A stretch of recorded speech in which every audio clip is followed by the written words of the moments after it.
Yo. Oh my goodness.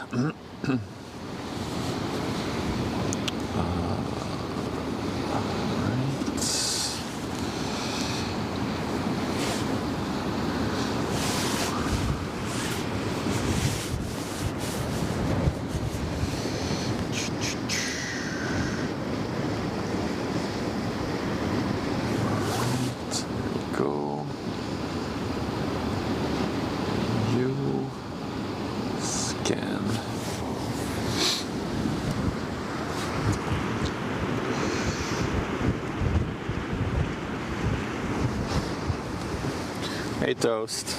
Dude, the wind is absolutely insane today. And the wind has already died down a bit. I can't imagine how it was here yesterday. I suddenly understand why the pilot operations are mostly still on hold. That's crazy.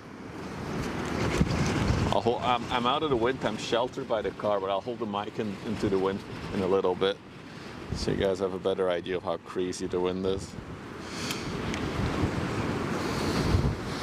The thing is also it's coming from the coast, so wind has free rein. Hey Ray, it looks rough. Oh yeah, it's definitely rough. Okay, I think everything's connected. I didn't set up the whole thing for the drone because I'm pretty confident that I won't be able to fly the drone today. Just a small hunch. Hey Detrella, good afternoon. Actually, it's only 12. I've been doing so much editing that it feels like it's already like 3 p.m. in my head. We're working on the drone compilation video. It's just, there we go. Hey Nico.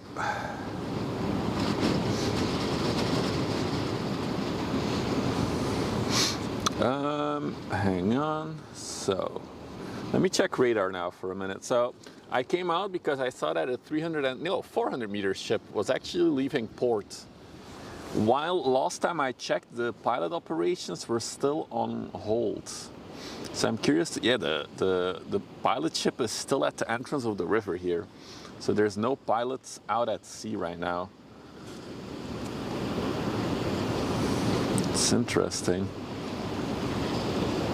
Although I do see multiple ships now starting to approach. Are they all just coming in without a pilot? Do you think they'll be like, oh, just go to the entrance of the river and we'll do the pilot stuff there? Maybe.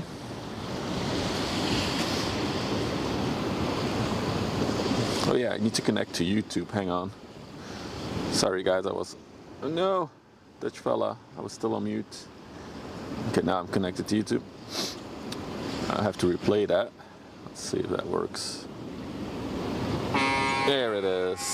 I need to film as well, of course. Dutch fella, 11 months, nearly a year indeed. It only took you a year to go back out at sea now. Watching my stream. Hang on, I need to restart stream, buddy. Something's wrong. Stop, start again. There we go, that's better. Moin Ulrich. So that didn't work. Then.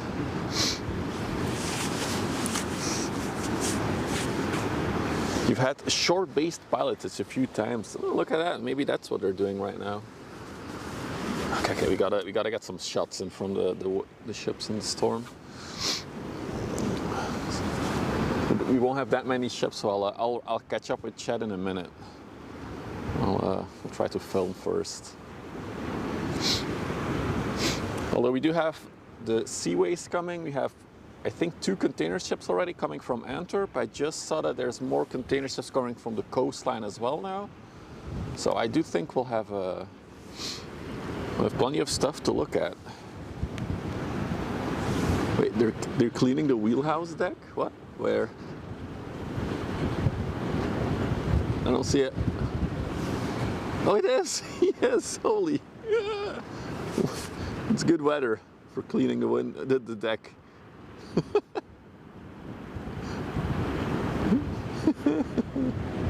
Didn't even see it on my tiny screen.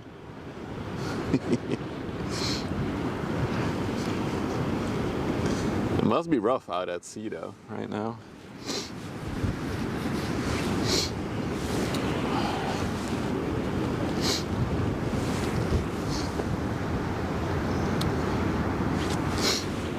Right.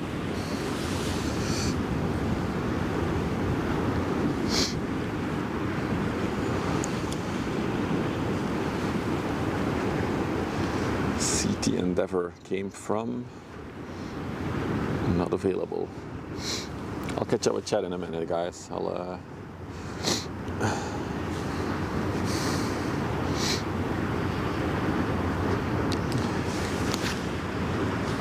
Hi.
Ship spotter.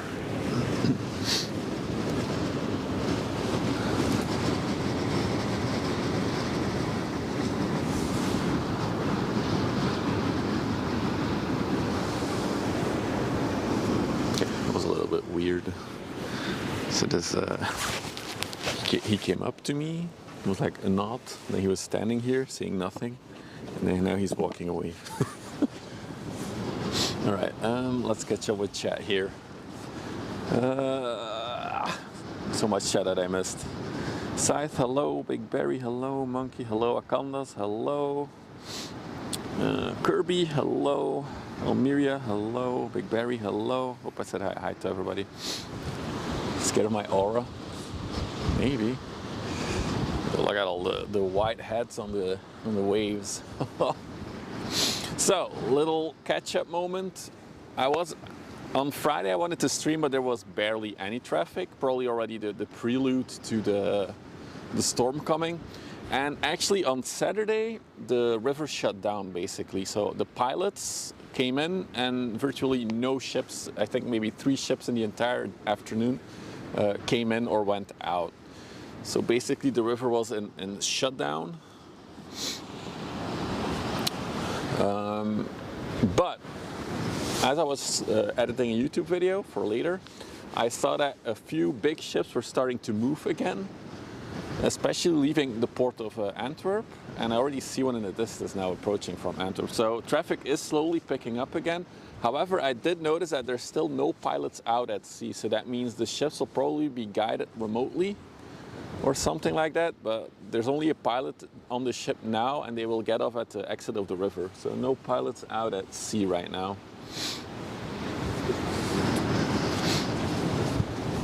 Hit rules. Yeah, we won't have to be hassled by bees today. Is a bow for wind scale still a thing? Yeah, no. They're still using it. I think it was like 6 or 7, the wind power, but it's already died down a bit, the wind, but it's pretty bad. Let me, because I'm sheltered here by the car, but let me hold the mic into the wind for a minute. I'm not sure if it makes Like I can see the graph, right? Oh yeah, you guys hear the difference.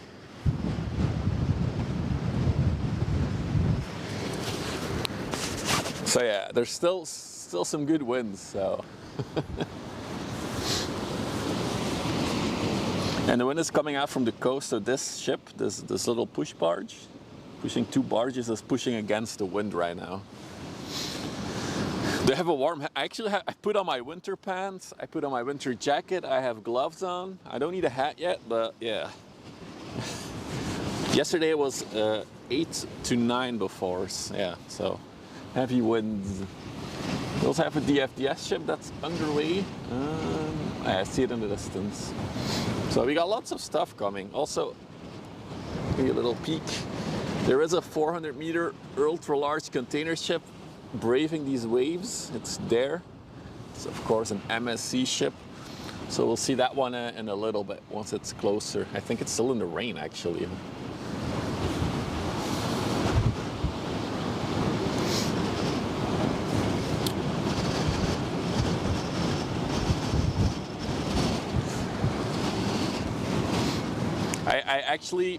I arrived here, I've set up the tripod and already fell over after like 20 seconds, so I had to tie it down. So the tripod is anchored to the car, so it doesn't blow over with all the gear on it. Hey Brian. So, interesting weather, huh? I don't think I've ever seen the river be closed for 24 hours straight though, it's crazy.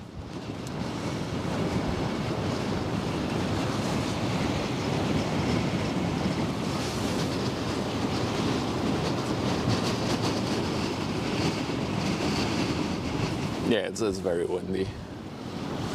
Nonetheless, I'm happy that we're at least having some traffic today so we can stream.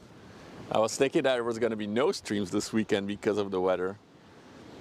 So I was looking at radar yesterday morning and I suddenly saw that the pilot stations, so that's the vessels that are out at sea, suddenly started coming in. I was like, oh, that's not good. So all the pilot operations at sea were halted. And then I looked in the afternoon, still not out again. I looked in the evening, still not out again. When I went to bed, still no pilot stations out again. I woke up this morning, still no pilot stations. And even now, they're still not out yet. But I guess the traffic jam was becoming too big, maybe. So yeah, ships are slowly resuming again. Hey, Lukash. Hello, hello. Are you on a ship right now? How bumpy is it if you are? Oh, yep, there you go. What radar app? I use the Windy a lot actually. And then the local weather services.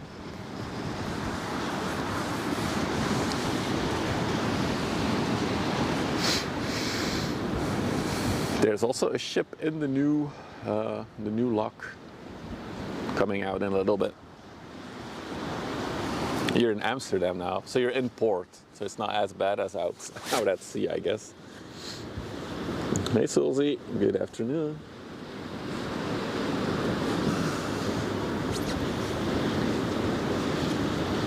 You put on the life jacket? Okay, Ulrich is prepared. Good. So let me check what is coming from Antwerp then. Yeah, the Arclo ship is in the lock, exactly. So we have the big MSC ship.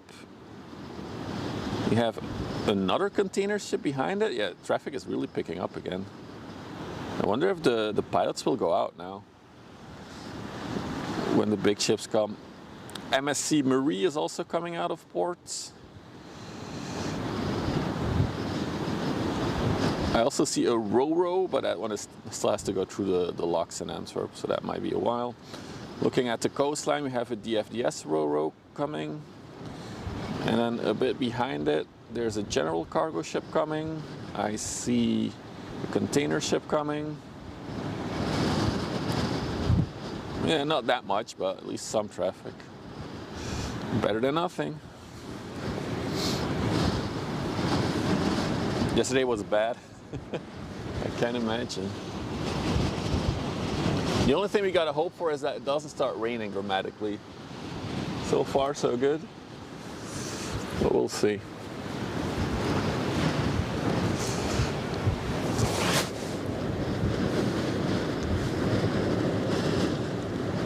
That pillar's in the way.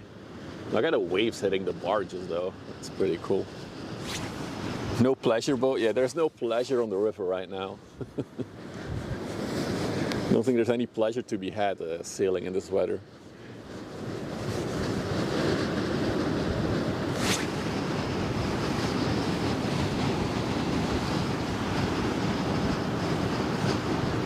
But he's moving so slow. Yeah, he's going directly against the wind, and not sure about the tides. I think toasted the command, but if the tide is still coming in, it's going against it. A heavy wind and against the tide. Yeah, high tide is in 1 hour and 40 minutes, which is crazy because the water's already very high. That's probably because of the storm wind. It's probably like kind of like a storm surge a little bit, where the high tide will be a bit higher because of the wind pushing the water. Wow, look at all the water splashing up. Looks like it's gonna come into the canal here.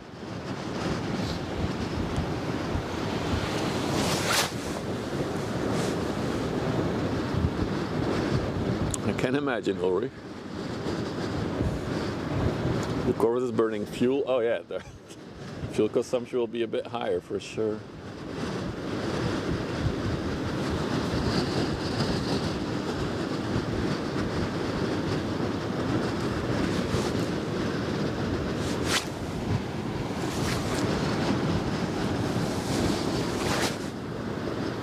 Hey, the Costco Scorpio is also being pulled off its berth. All right, that was what I think the Costco Scorpio I wanted to catch on Friday going out, and it's still in port because of the storm.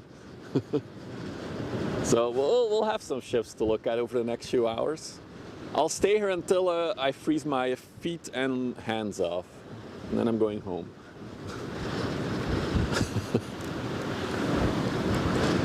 It's kind of fun though in this weather. Okay, so the other Ro-Ro is coming in a little bit. We'll stay on the bar just for a minute longer. I'm gonna put a hat on. I'm a bit chilly now.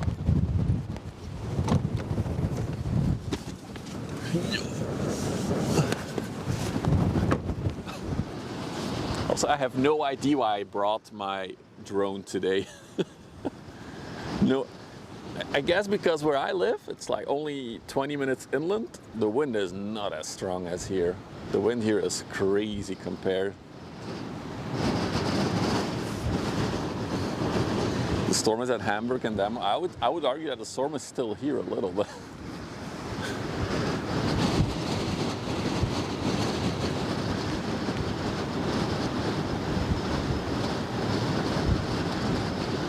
No, they stay out at sea, Blighty. So that's what happened yesterday. The pilot services shut down yesterday in the in the late morning, and it's been closed for 24 hours. So all the ships that we're gonna see now are the first ships that are moving since Friday. All traffic was just on hold. So everybody who was in port had to stay in port. Everybody who was out at sea, either they go further out at sea again to find maybe better conditions, or they're just anchored in front. There's like a big chunk of ships anchored there now, so. Add to that the pilots, the Belgian pilots of the river, they will go on well, not really a strike, but they're not happy with the government, and they're basically gonna work from, what was it? I think 8 a.m. till 5 p.m. every day, and they won't do any night shifts anymore. They will just take their mandatory rest periods. So they're gonna just cause more havoc, I guess. Looks like it goes sideways. I think it's slowly turning in, but yeah. I guess she'll be able to use the currents as she turns in a bit.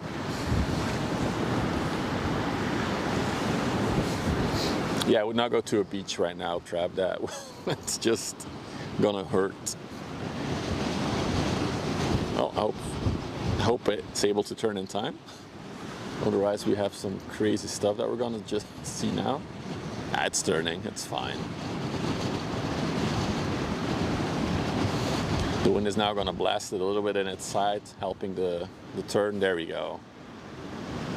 Beautiful.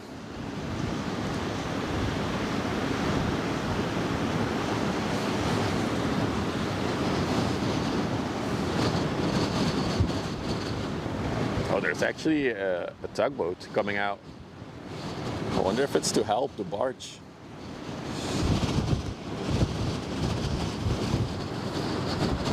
Just in case. It like sped out of the port suddenly. And now it's on the other side of the barge. Hey, Mr. Eamon, welcome to a stormy river. So if you're just joining, long story short, there has been no traffic on the river for the past 24 hours. First ships are coming. We'll be able to catch them. Oh, I'm so happy I tied down the tripod.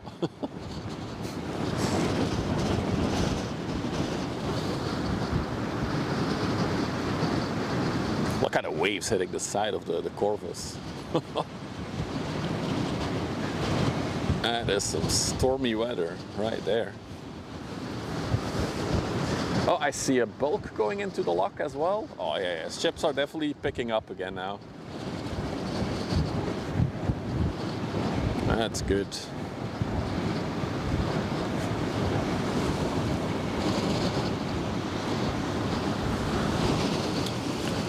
Hey RVD, indeed we couldn't stream earlier because there was no traffic. All traffic was shut down on the river, except for some smaller inland ships.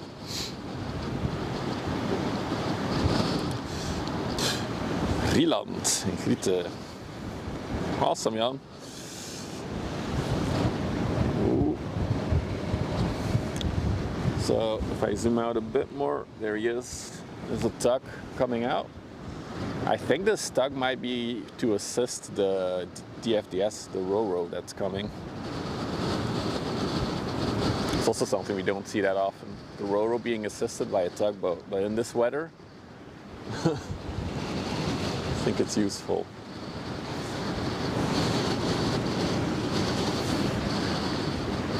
Follow the. Let me just real quick show you the locks. So there's an Arklow ship in there. We'll catch it going out, and then this bulker is just entering the other lock. So that is more traffic that is coming.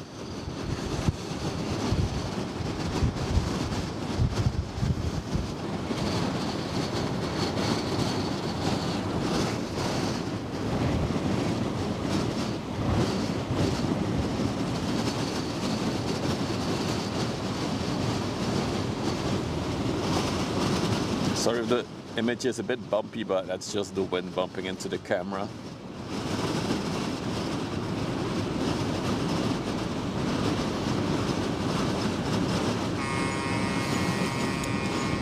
Albie, thank you for the subscription. 10 months. It looks windy as hell. It is very windy. There's a reason why all the traffic was halted over the past 24 hours, I guess.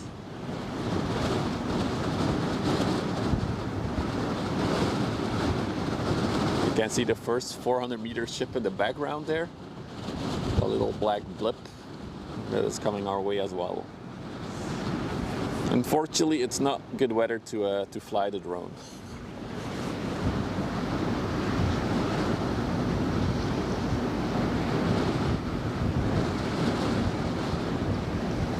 I think it's making light work of these conditions, I guess. Still wavy though, and bumpy.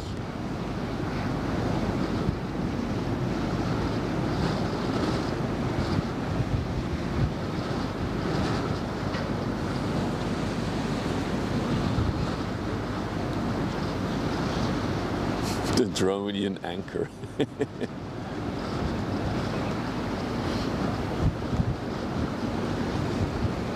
Yeah, I think if I would put the drone in the air here, I'd probably have to pick it up at Terneuzen somewhere.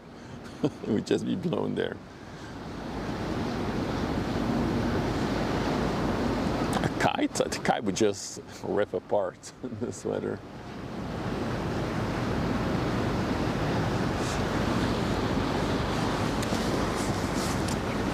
Well, I've tried to use the time that I couldn't stream useful, and I'm working on a nice 4K drone footage compilation of all the things we saw in September.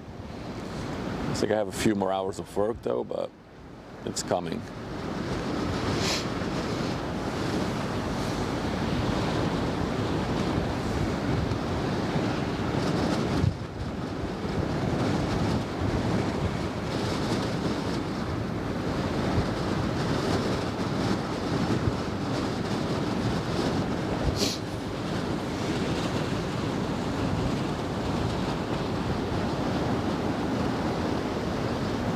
Hey yo yo, nice and windy indeed.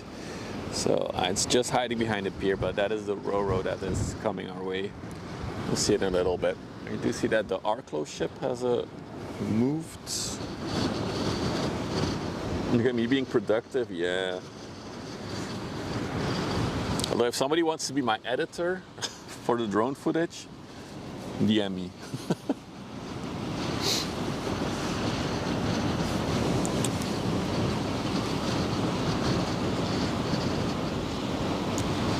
I don't like editing, it's too much work.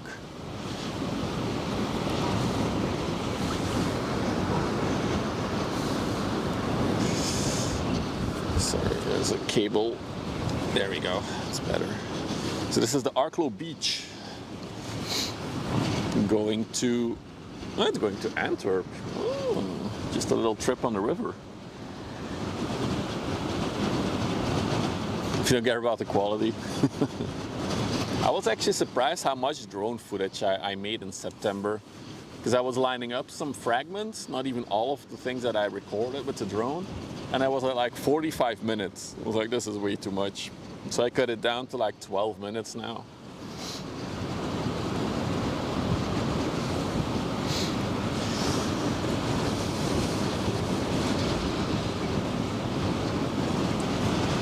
I just don't like how time-consuming editing is.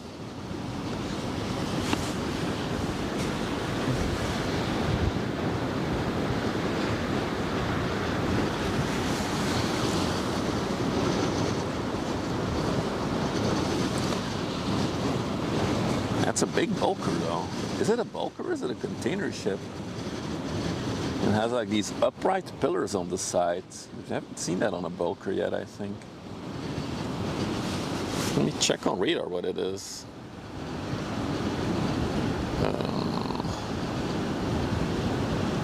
Yeah, it is a bulker. Interesting. The Frida Bulker going to Anchorage. Just Anchorage, not the the Alaskan city.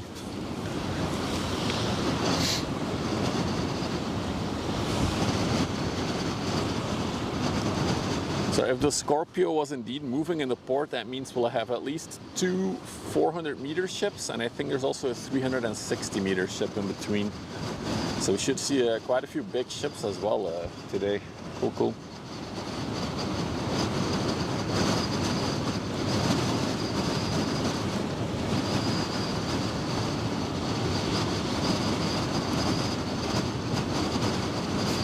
It's AI generated, that ship. Yeah, it looks weird with the brackets on the side. It almost makes you think that it's a container ship. Maybe the brackets are used for the doors of the bulk cargo holds, to hold them upright, something like that.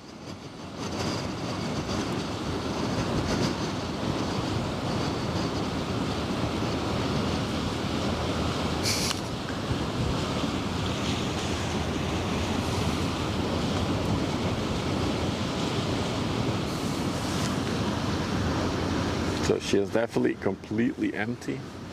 Looking at how high she is in the water. It's for wood transport. Oh yeah, that could be another use for it. Yeah, indeed. To stack stuff on the deck, yeah, and tie it down. Yeah, we'll see it later in a little bit.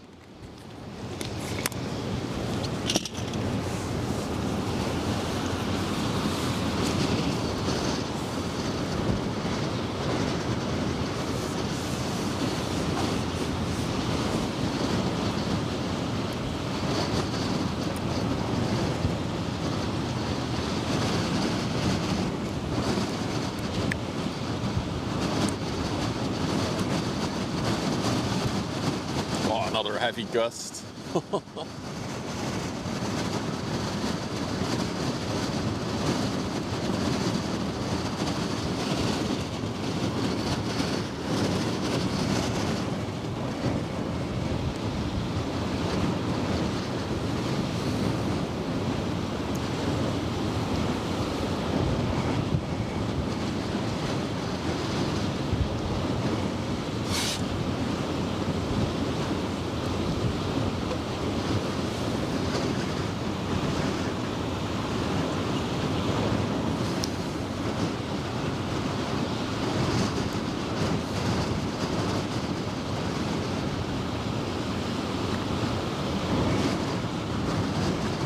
Another tugboat coming in as well.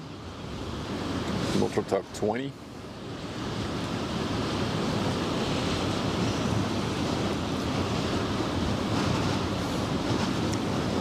So right now the big container ship must be getting battered by the winds. The wind is directly on its side.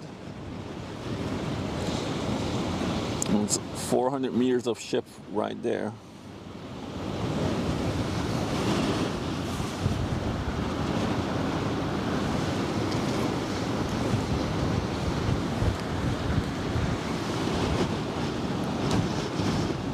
Got the waves hitting it.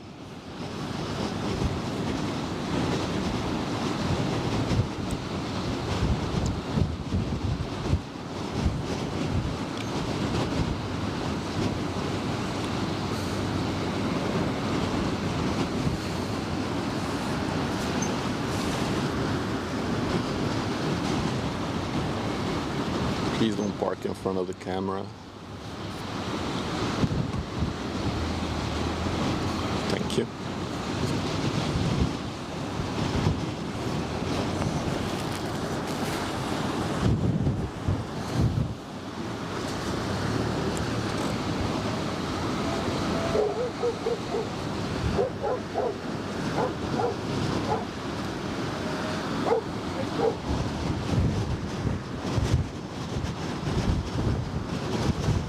All right, our next ship coming in.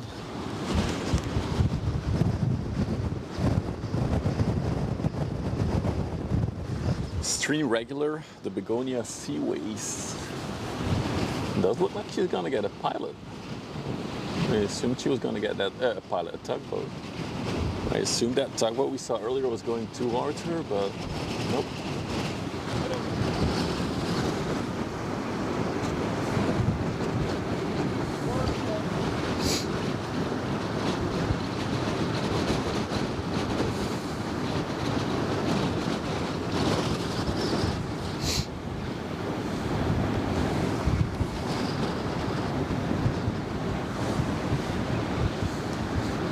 Lovely day for a port change.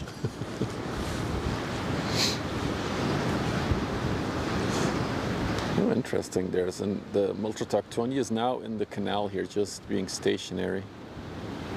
I wonder if they're waiting for more ships to help if needed.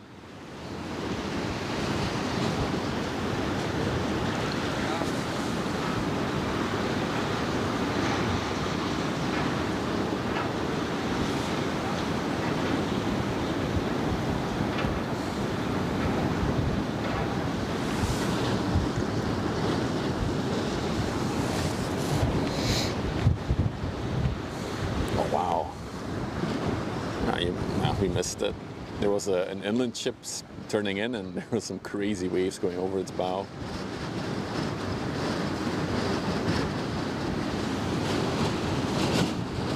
Well, I do see blue skies now above us. Just in the top of the frame, there's some blue skies.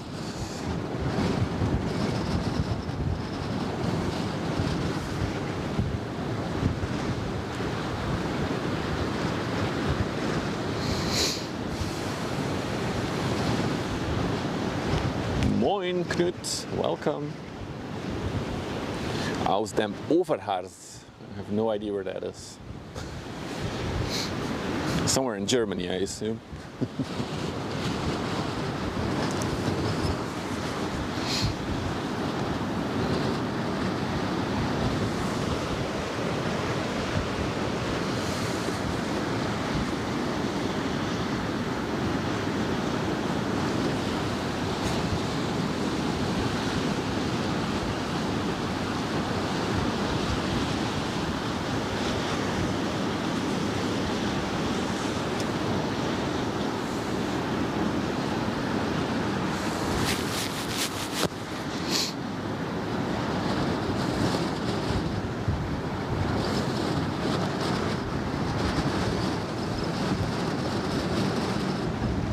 Moin, Washbar.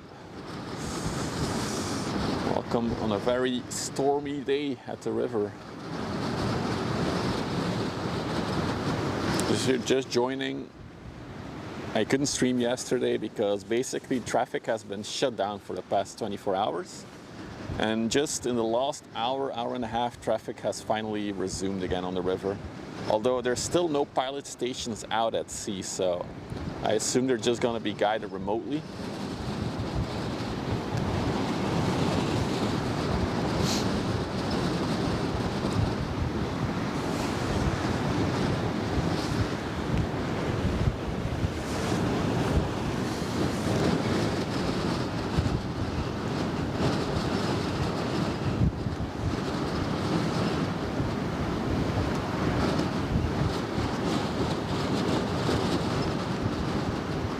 So this ship is going to turn in towards Ghent, where we are standing.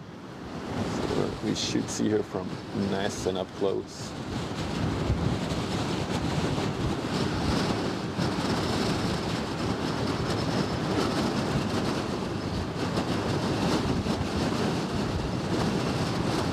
Oh, the wind is absolutely blasting the camera.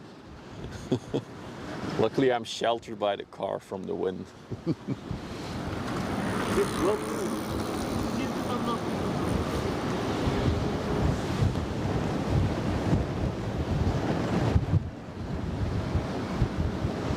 She's gonna take a really wide turn here. She's pretty much in the middle of the shipping lane right now.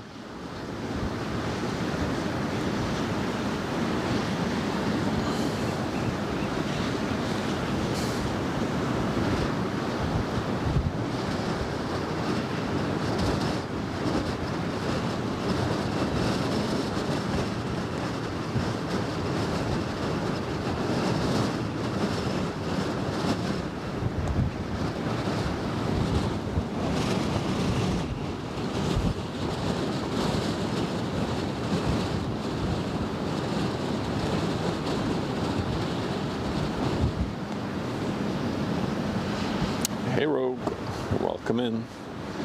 It was a very windy day.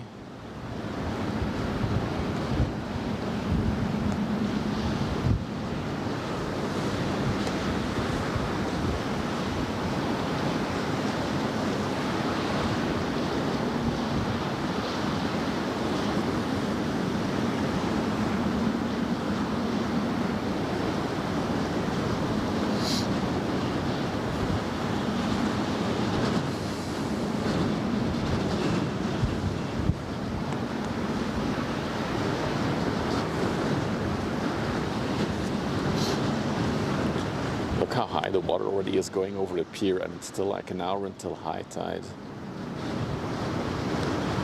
Hey Shanovision, good morning. Oh, good afternoon here. I wonder if the pier will be completely flooded at high tide.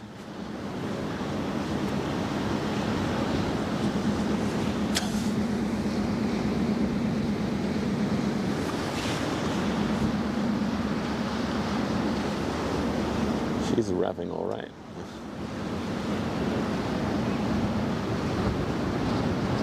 Look how she's being pulled by the tide now, and the wind pushing her in her side. See this?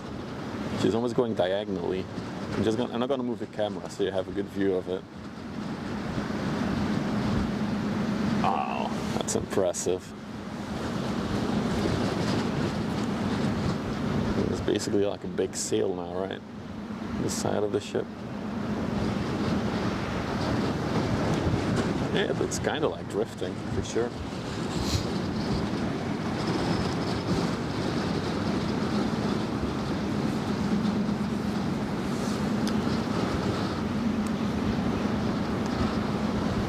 It's like she's barely turning. I'm mostly focusing on going forward.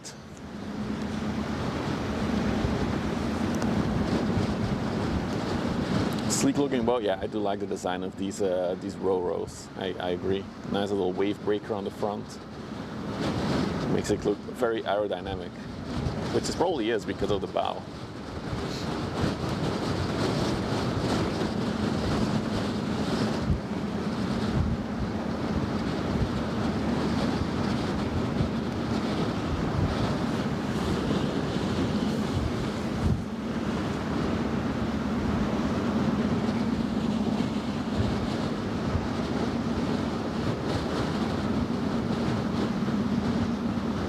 But this is a stream regular, the ship, the Begonia Seaways. We've seen her many times before. I wonder how many times we spotted her on stream already. Has to be more than 10 by now, in a year's time.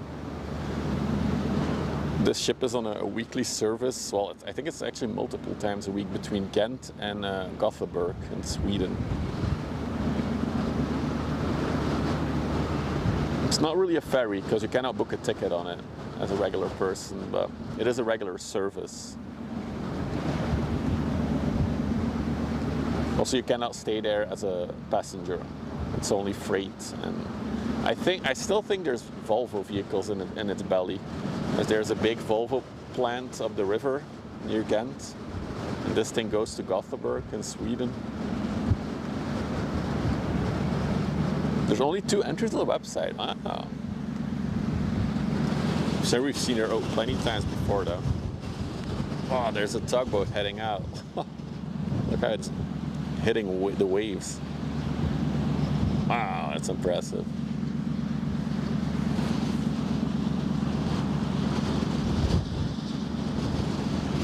Yeah, so the top is all trailers usually, but I think in the belly there will be cars. I'm not sure about that though. We also saw it February 16th. I see this ship regularly, but yeah, I also live along the canal, kinda. So I see the canal a lot, and I regularly see this ship. Of all the Seaway ships that come here, there's 3 of them. Primula, Begonia Seaways, and what's the other one?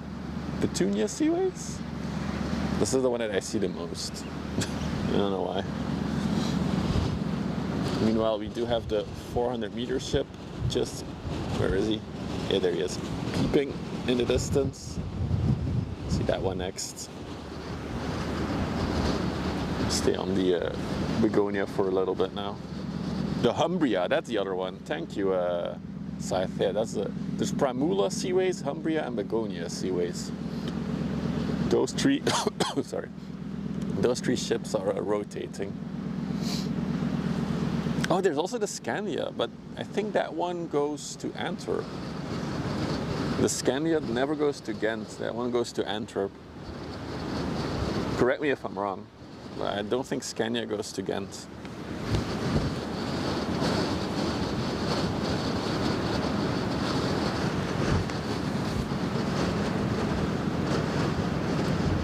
It's really cool how they didn't need any tugboats coming in. Just yeet.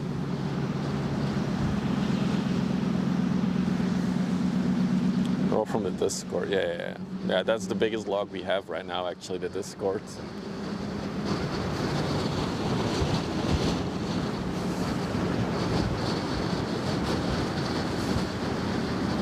Moin, user, welcome to the stream. We have so much German viewers on YouTube. It's really cool. DFDS is a ferry company. Yeah, I know they're a ferry company. Like the one that runs from Dunkirk to Dover is also DFDS. And they have other ferry services. I think it's gonna hold until the bulk carrier is out of the sluice there. So there's a bulk carrier in the sluice there, in the lock. Sorry, we weren't gonna use the word sluice anymore.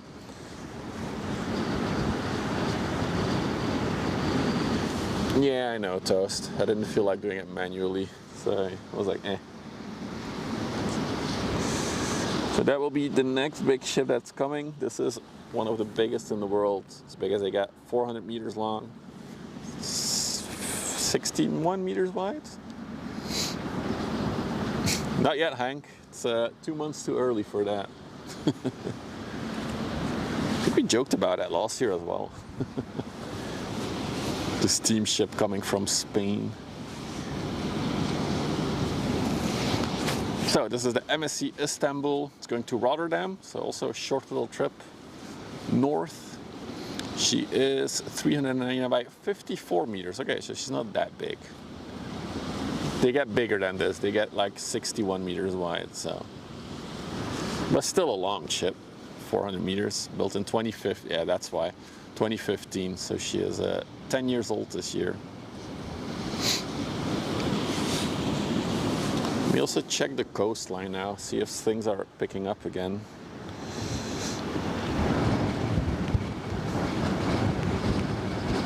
Yeah, so all the pilot stations are still in.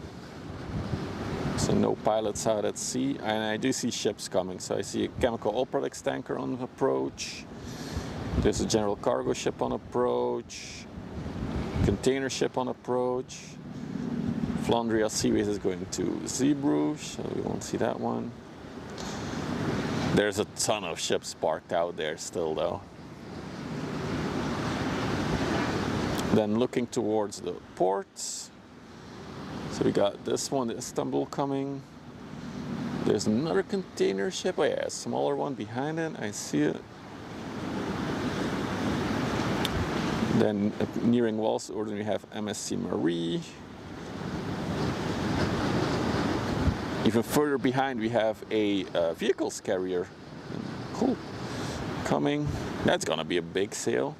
And then we also have the Costco Scorpio, who just left the big container dock in Antwerp.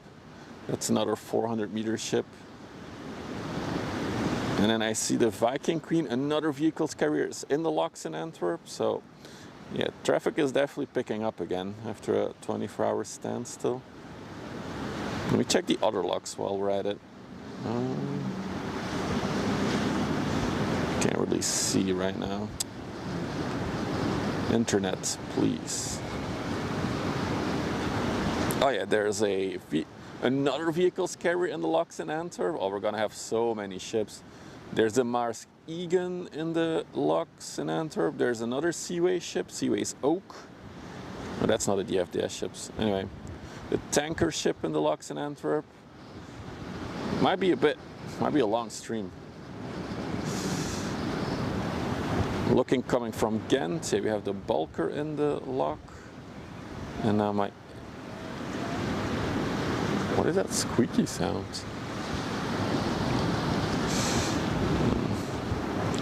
I'm just checking further on radar from Ghent. It's pretty quiet right now. Oh no, there's one more coming. Maersk Cyprus. Oh, the tanker from Maersk.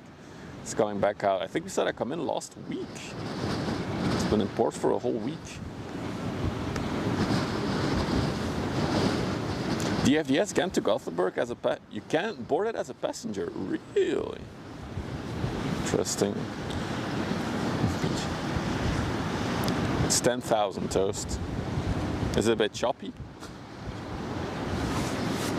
Oh, that kind of sucks. I'm logged out. What the hell?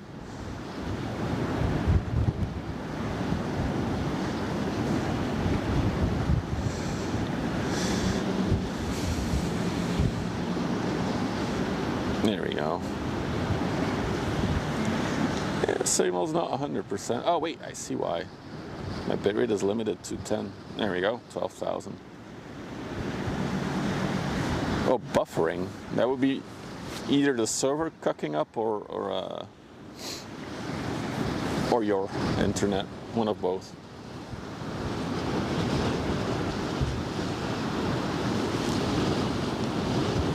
I'd say it does look ominous to see like a massive container ship in this weather. Wow. Oh, I wish we could fly the drone. That's the one thing we won't be able to do today. Drone flying.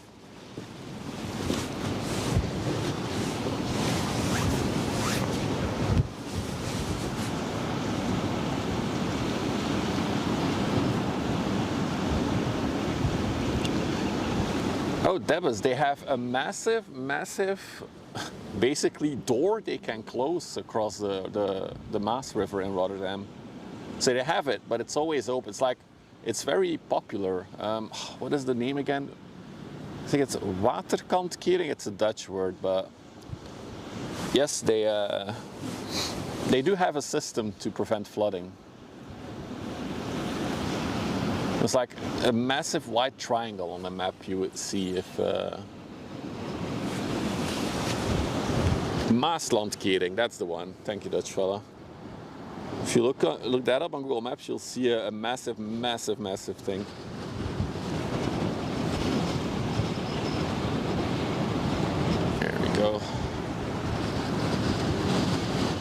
mean, it's going directly into the wind now, Monkey, the ship, so she shouldn't be leaning. I think she was maybe leaning a bit when she was doing the other part coming here. The wriggle leader, yeah, that's a vehicles carrier, is coming our way, indeed. It must also be a big sail, the vehicles carrier. 2 triangle doors, yeah, that's basically. And they test them once a year, I believe, as well.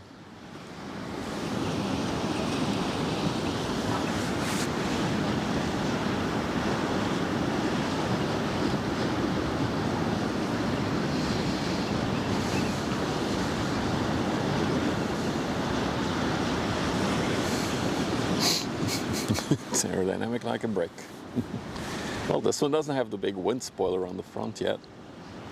Like the one we saw last week had like a massive windbreaker on the front, which apparently results in fuel savings.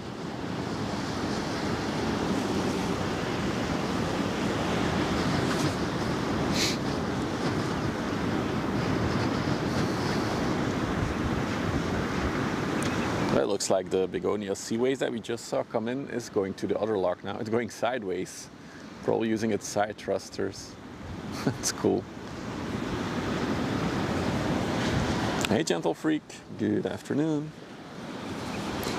The containers look tiny, yeah, that's because it's a 400 meter ship, so you often lose scale on how big this thing is until you stand like directly in front of it. But yeah, we've all stood next to a container at some point in our lives, so it does give you an idea of how massive this thing is.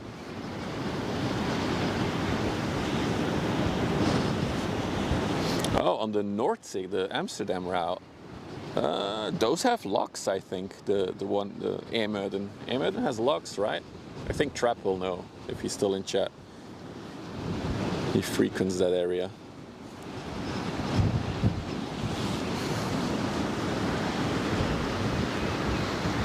The sun is out now, standing in the sun. That's nice. Eemuden has locks, yeah, there we go. So that's how they prevent the floods. Oh wow, the pier is almost fully submerged. The water is flowing over it. The wave breaker, sorry. The wave breaker. Moin, Reptina.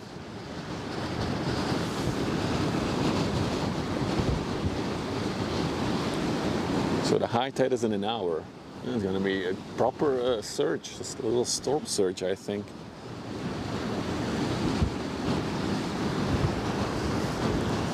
Well, I guess the biggest part of the storm has already passed, so that was yesterday.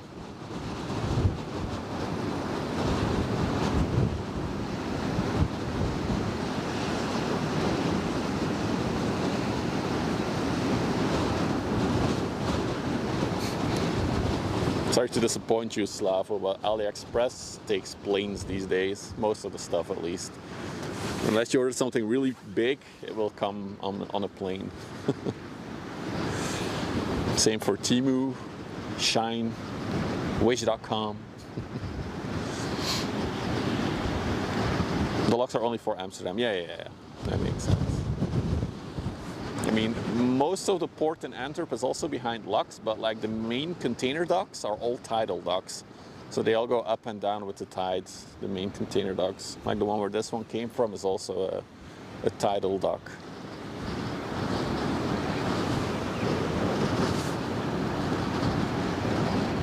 And actually, all the way until Antwerp, you have no locks. But Antwerp does have some kind of wall system that they can raise, and then the quays there can overflow with water in case of a storm surge. And then the water will just end at those walls and it will not flow into the city. So they also have a system there.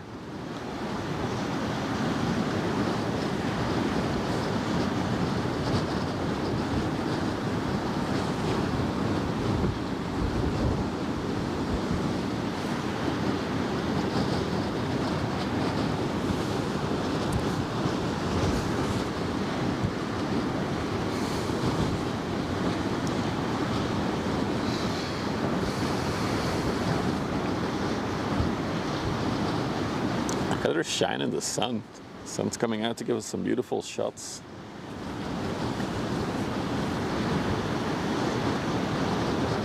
Yep, that as well. That's also a flooding area. There's multiple areas that, along the river that can overflow Almeria. Indeed.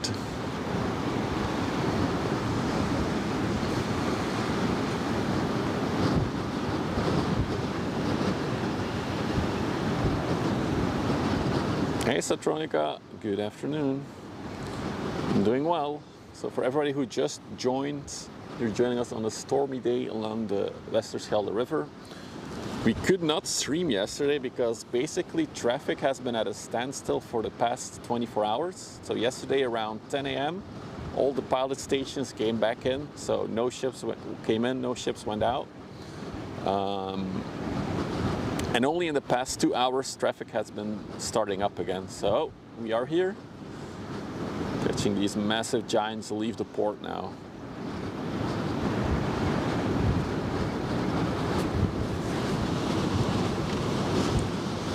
Not too many waves hitting her bow though. Very smooth cutting through the water basically. If you look at the bow. She's going directly head on with the wind now.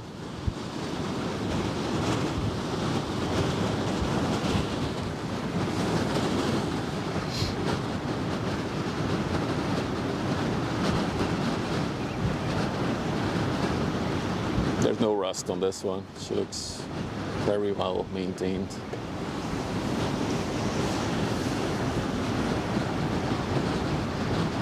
So she's doing a short hop to Rotterdam to unload and load some more boxes. Hey Monkey Bananas. Hey EG.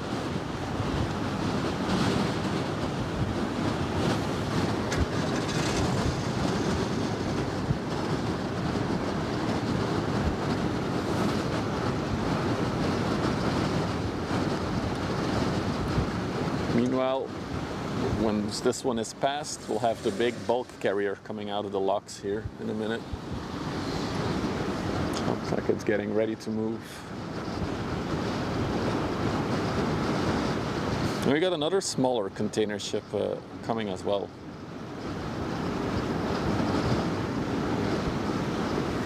I mean, if you need an idea of scale, do you have a door somewhere?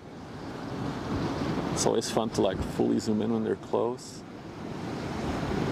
I don't really see a door. No doors right now. Well, I guess you see the little live thingy, the round thingy, the buoy, or however you call it. We then zoom out.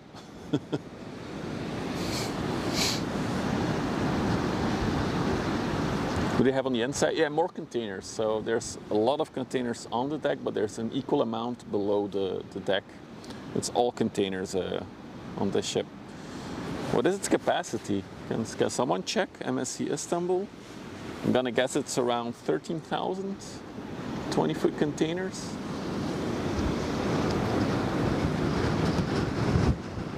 That's an interesting stacking. There's a few containers on there that are higher. That gives us like the little crooked effect. It's trippy.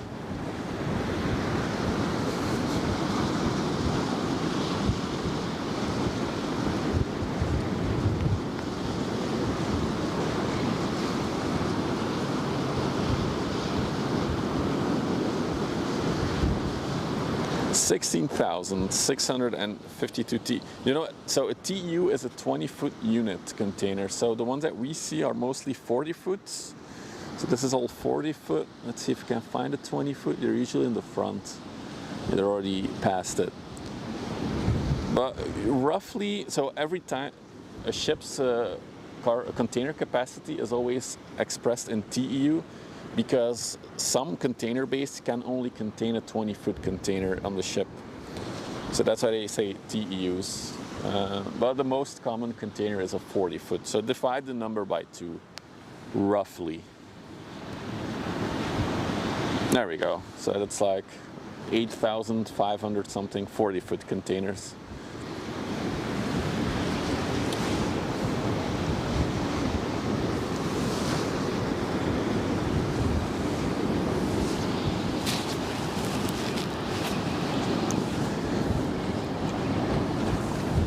So if you would line them up, there would be a long line of containers. Let's do it. Line up. What was the number again?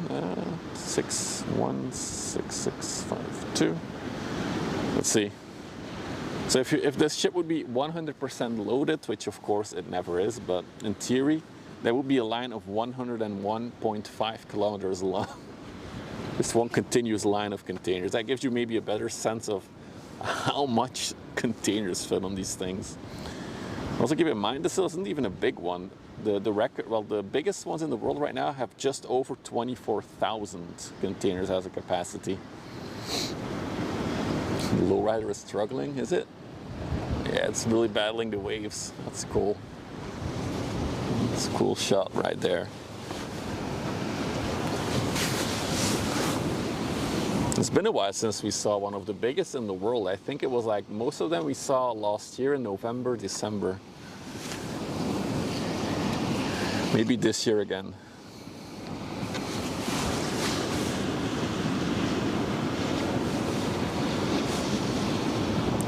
So we do get the biggest in the world here, biggest container ships.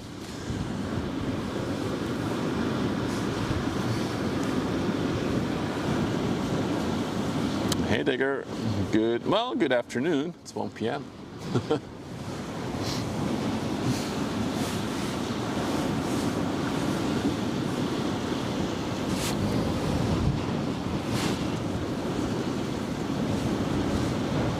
Thanks for the reminder, EJ. If you're new to the stream and you like the ship spotting vibes, don't forget to follow if you're watching on Twitch or Kick. If you're watching on YouTube, you can subscribe. It's all free. It helps out the channel, and then you know when I'm live next, probably Friday next week, if all goes to plan. We usually stream on the weekends, Fridays, Saturdays, Sundays.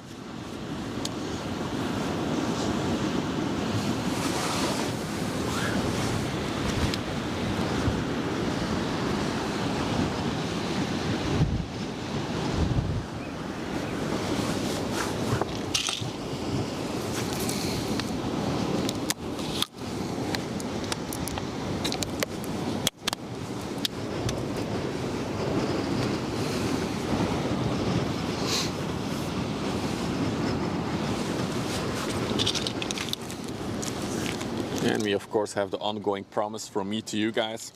If we ever reach 1 million YouTube subscribers, I will rent an event boat, a party boat, and we will get subscribers on it and we will sail the river together, ship spotting.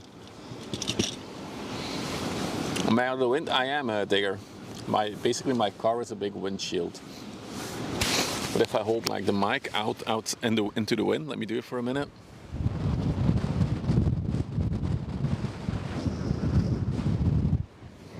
You hear the difference? Time for a sell. I just did, Kirby. Just did my hourly sellout moment.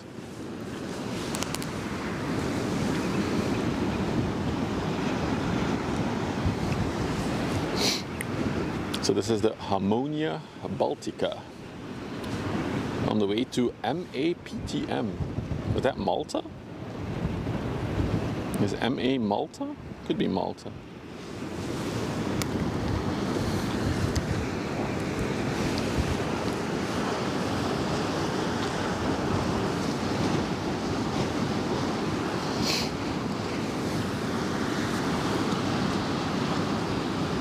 She's still side by side with the lowrider, the inland ship.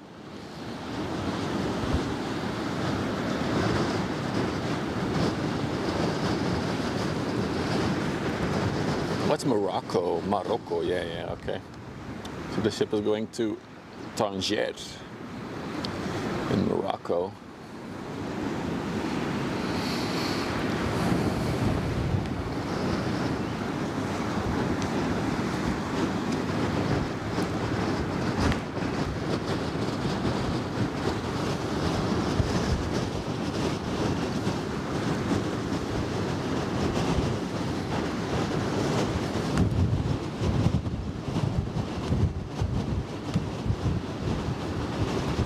I want to see on the inland ship as it's more impressive to see it battle the waves. Look at that.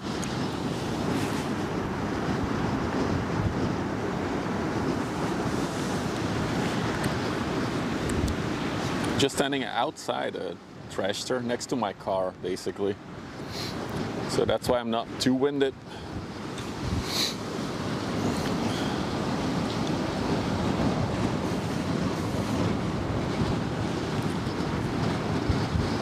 Compared this one, let's see how much containers this one can carry. I think it will be on my radar app. Let's check.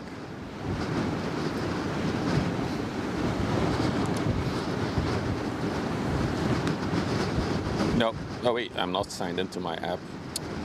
Why does it keep signing me out every time? Let's just go back to the big one for a minute.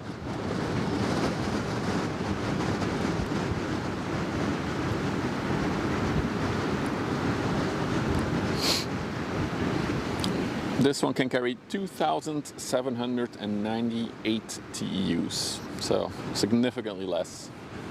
But a ship like this won't be doing the long distance journeys usually. This one will probably hop between ports in and around Europe, and basically it will feed containers to the bigger ports to then go on to the bigger ships to do the long distance trips. That's what they call a feeder ship. So basically, wow, the wind is really bad now.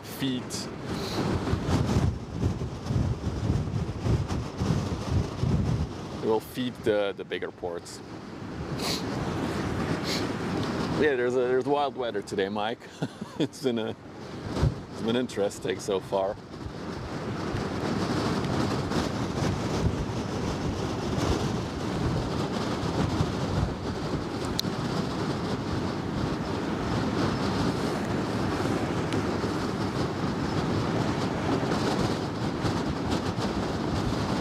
I got a wave sitting inside now as it's turning into the canal here.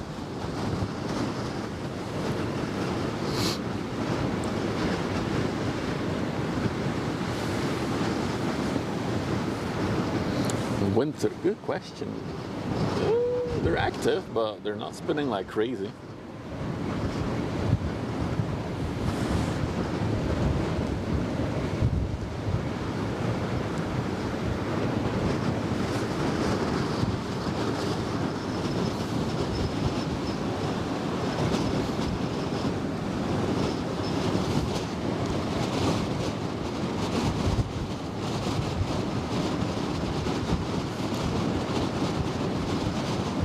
Is that the topaz that we saw May 1st? I feel like we've seen topaz before a few times.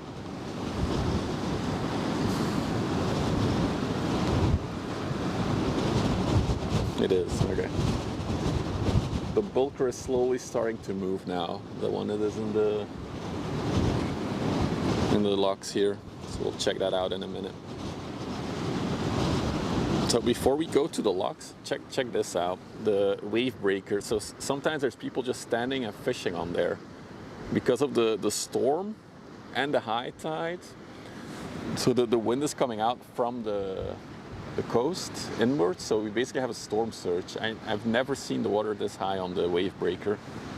It's almost fully submerged, and our regular Steven Seagull is not approving this. It's like, bruh, where do I have to sit to stay dry? This is not what I signed up for. But yeah, usually water doesn't come this high, so it's a very high tide right now.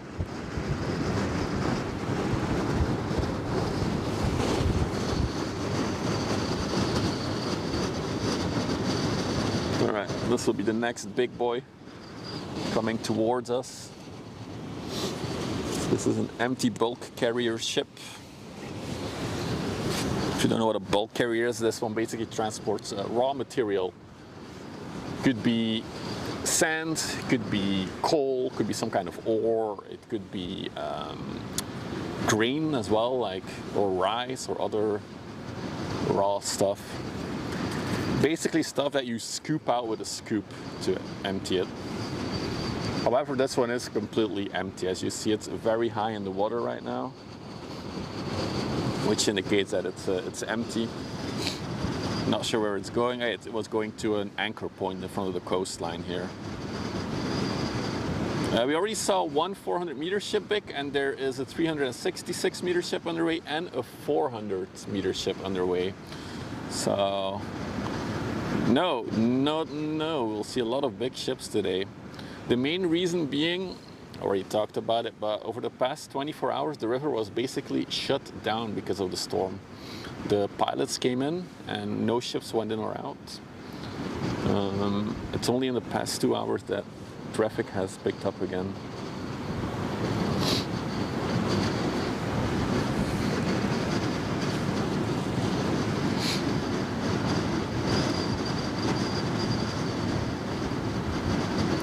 I am Thrasher. I wish I would live here. I mean, if I would have an apartment here, looking out over the river, we would have 24-hour streams.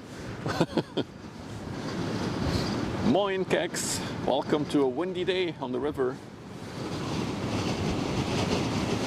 So I already see the next big ship in the distance. It's going to be another half an hour until it's in front of us. I think that is a 366 meter one. We also have a vehicle, three vehicle carriers that are on their way. But yeah, we'll see when they get here.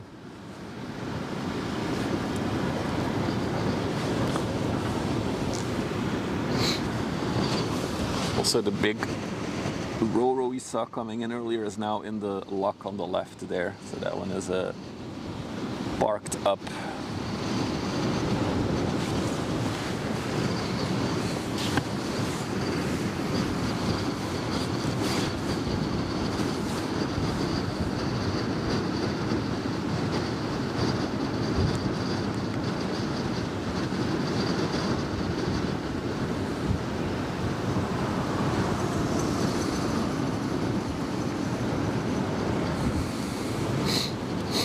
A rare Maersk? Yeah, there's a Maersk tanker ship coming from Ghent, I think, as well. I'm not sure if there was also one coming from Antwerp, right? A Maersk ship? Anyway, there's plenty of stuff as traffic was halted for 24 hours, which means there's a backlog of ships, so I would assume that it's gonna be busy over the next few hours. So I'll be here as long as I can handle the wind and the cold. I did bring a blanket though. If I'm getting too cold, I can get a blanket on top of me.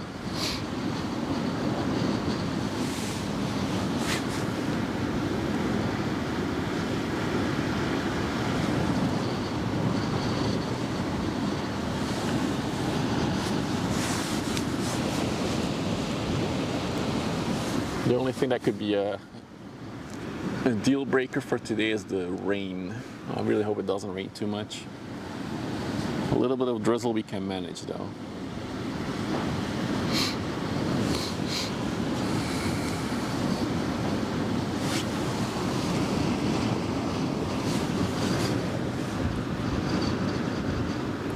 Definitely an interesting design, this bulk carrier. So they have like these big cargo holds in its hull with massive doors on the top. But this one also has like these little beams sticking out on the side. So I'm assuming it's maybe to put on cargo on the deck as well and strap it down to those pillars. Somebody earlier said it might be for transporting wood on the deck as well.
Hey Jason, good afternoon. Welcome in. Take a seat behind the windscreen.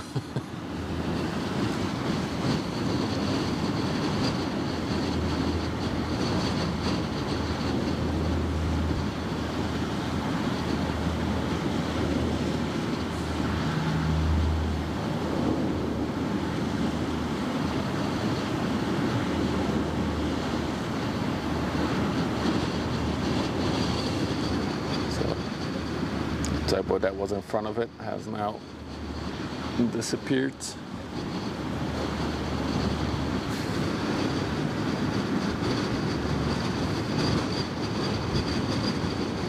I do think the pillars on the side are also intended to keep the cargo doors open. They're like anchored to it. It is for wood. You found some pictures of it fully stacked with wood. Oh, that's cool. Okay, now we know. Now we know.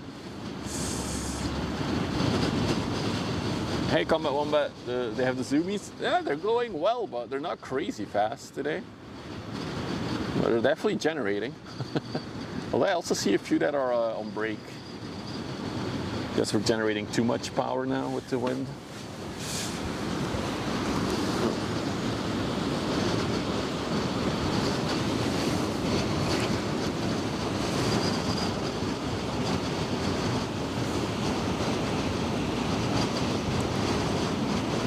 Can fish see water?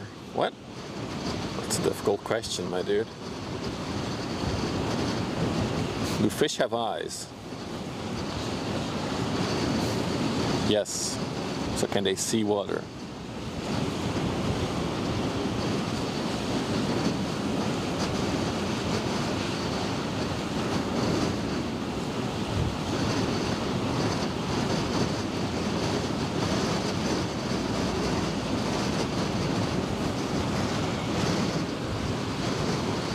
Those look like some nasty clouds are coming in now. I don't like that.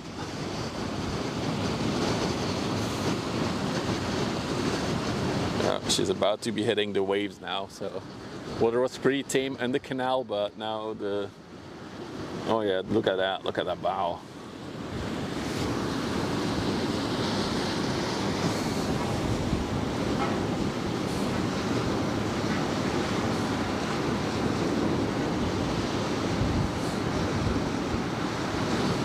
Can you see air, paper planes? That's the question.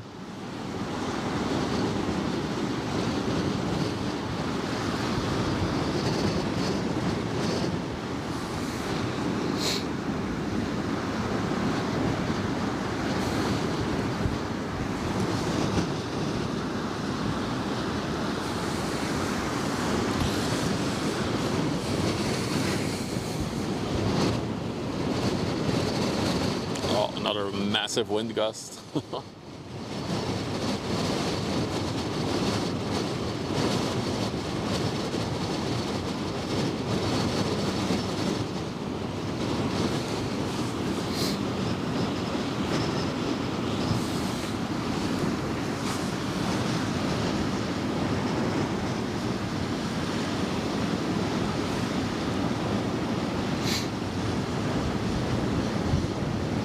Gonna be a rough trip. Yeah, I mean, all the ships that were out at sea for the past 40 hours, they might have had a rough time out at sea. So as traffic was halted for the past 24 hours on the river, everyone that was out at sea just is anchored there. So they're just drifting there out on the waves and the wind. Also, this ship has seen some battering. Look at that scratch mark right there. It's completely rusted to bits. Oh, look, we found some deckhands there. I think they're prepping the pilot's ladder, maybe. I don't see a pilot ladder. Maybe there's not a pilot on board even. Yeah, that's interesting. Usually this a gangway is out and then there's a ladder for the pilot to get off.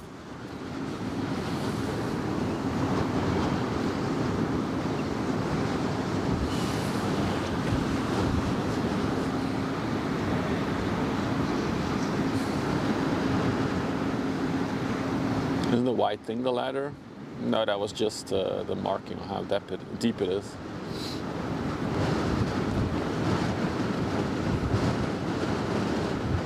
What's its tonnage? Can't see it right now.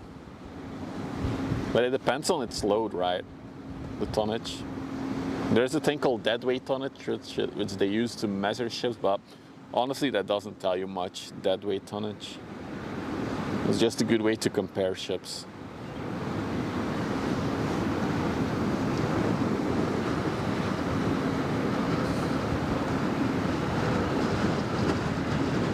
Gross tonnage is 25,000 tons.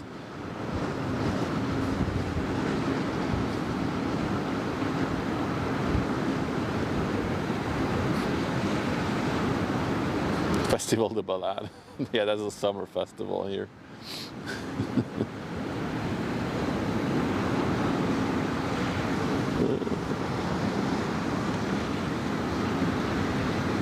It does look like the wind is slowly fading out a little bit, I feel like. I feel like it was choppier when we arrived. On the other hand, if you look at the tide here, there's a proper storm surge happening on this wave breaker. Water never goes over it.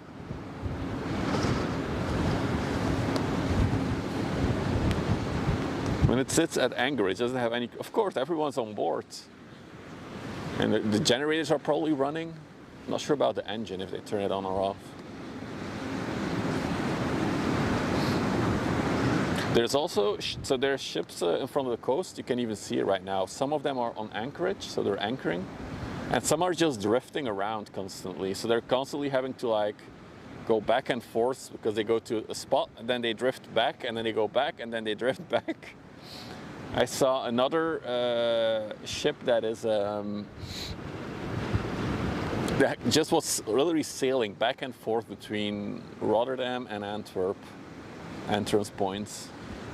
I think it's still doing it because it hasn't come in yet. When it's slowly settling down, yeah, it feels like it, yeah. This pier is going to be covered at high. Yeah, it's going to be interesting. We've never seen it fully submerged, but this is the highest we've ever seen it. Let's ask Steven's opinion. Steven, what do you think about it?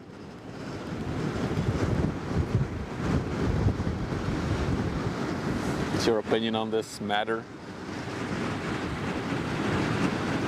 Or it's going to be flushed away in a minute.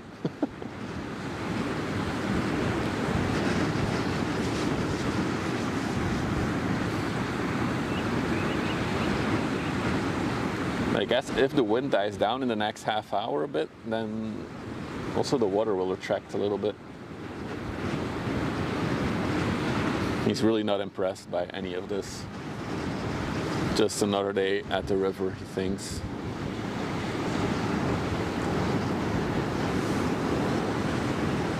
Okay, so in case you're just joining, you did miss the first 400-meter ship of the day, which is already over there. That was the first big ship heading out since the shutdown of the river. But there's another one coming. If you pan all the way over there, we then do the nice little zoom. There she is. So that is our next big ship coming. There's more coming, so traffic slowly picking up again. Hey Stutler, good afternoon.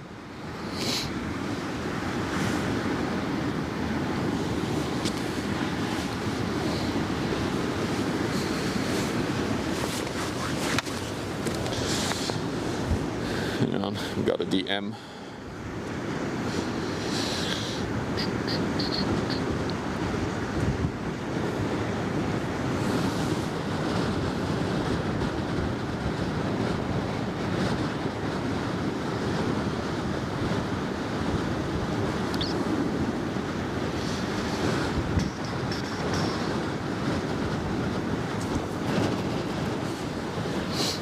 Hello, big girl. Big shippy. Other than that, it's, yeah, we'll have a moment of quiet. Although I do see a little inland ship coming, so we'll take a look at how it's battling the waves in a minute.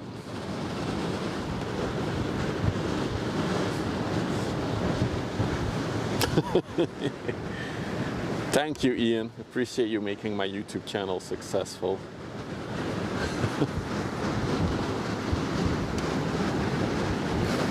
Hey, Mikey.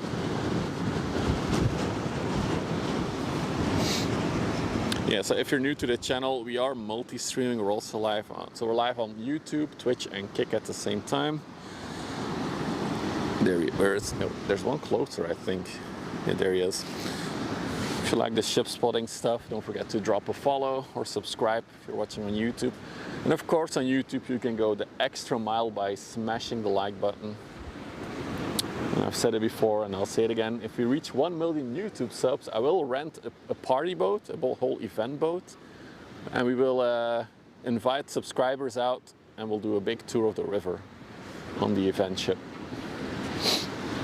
What camera do I use? Exclamation mark cam will tell you the whole camera and lens setup.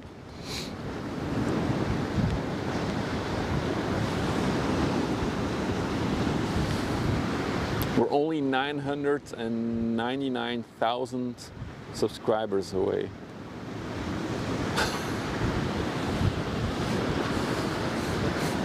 From reaching 1 million. So we're close.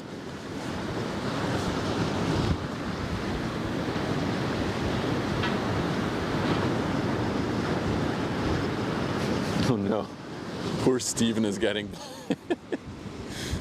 he's really not moving. He's like, I'm staying here. This is my spot.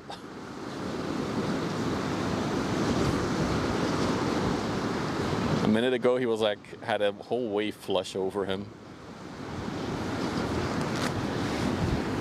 No, just on the river, Almeria. That's gonna be the thing.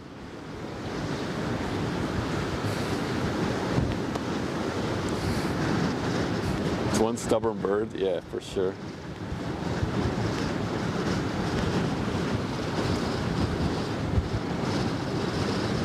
Oh my goodness, the wind is chilly. Alright, cool. Did I choose a car? Yes, I did. I chose a Ford Explorer, which has been ordered last week. I assume it's gonna be here around December, probably.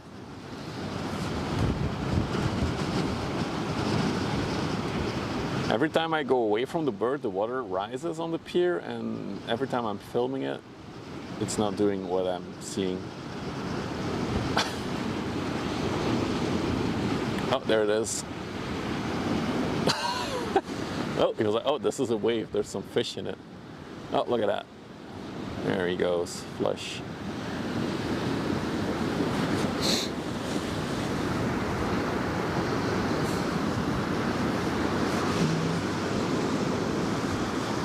I wonder about the ships that were coming in from the coastline. Let me check on radar. Just keep an eye out on this ship for a minute.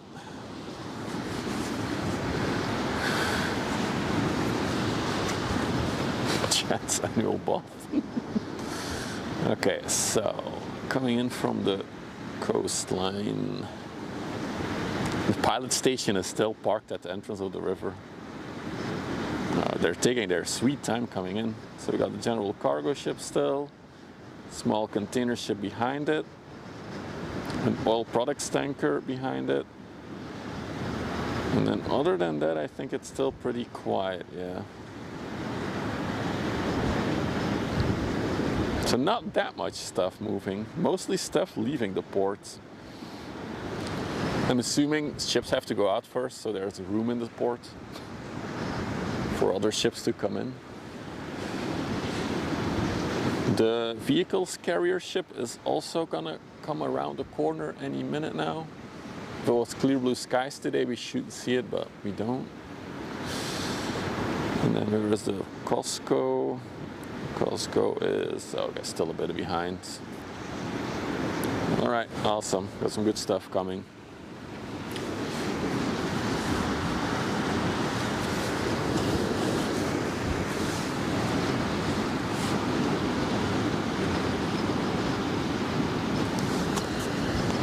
Hey GB, good afternoon.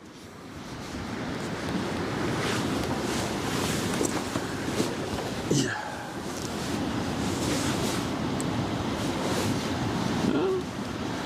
Ship is getting some splashes, but nothing too crazy.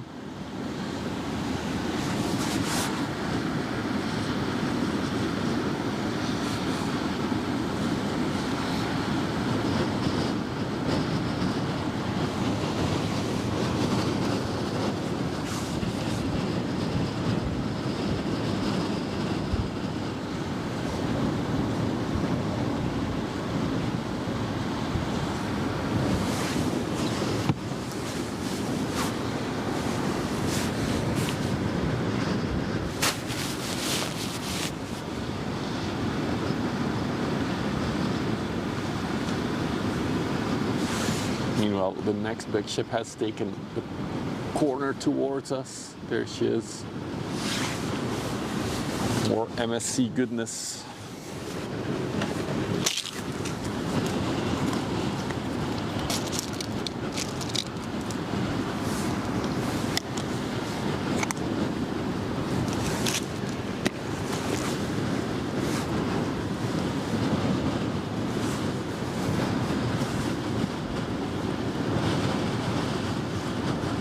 Does look ominous with the cloudy backdrop.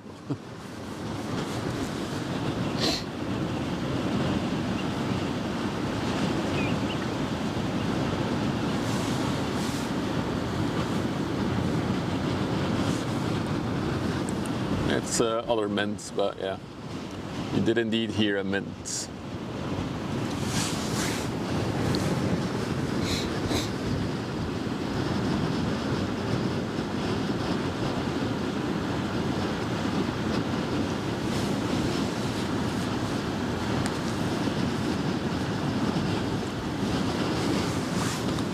I mean, yeah, the port was pretty full, Sulzy, so.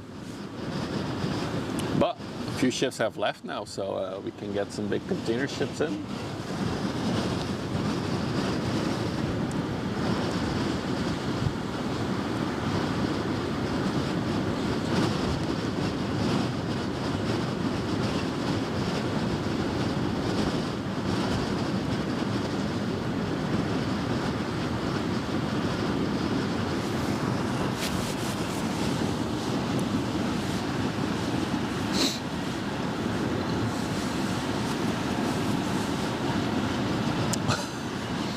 No lowriders. We had one earlier, side.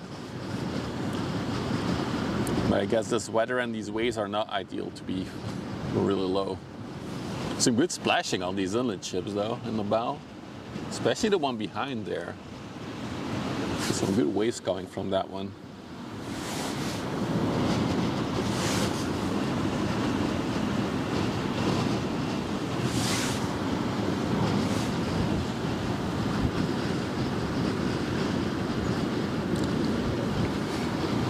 Very happy I decided to put on my winter pants. Holy moly, it's chilly.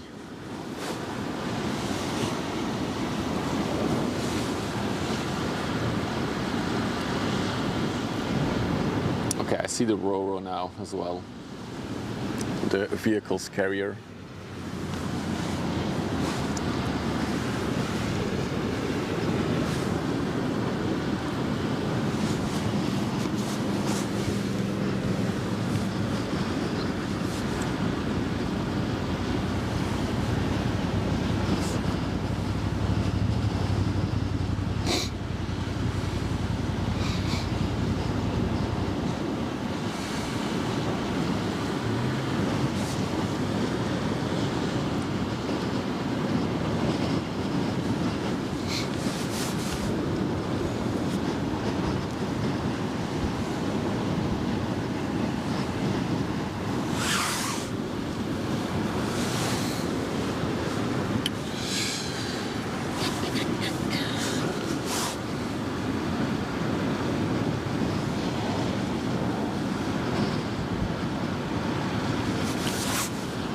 How's the tide?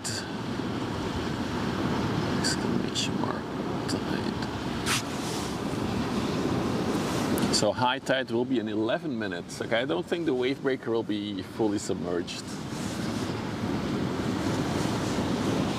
Just a tiny bit below it.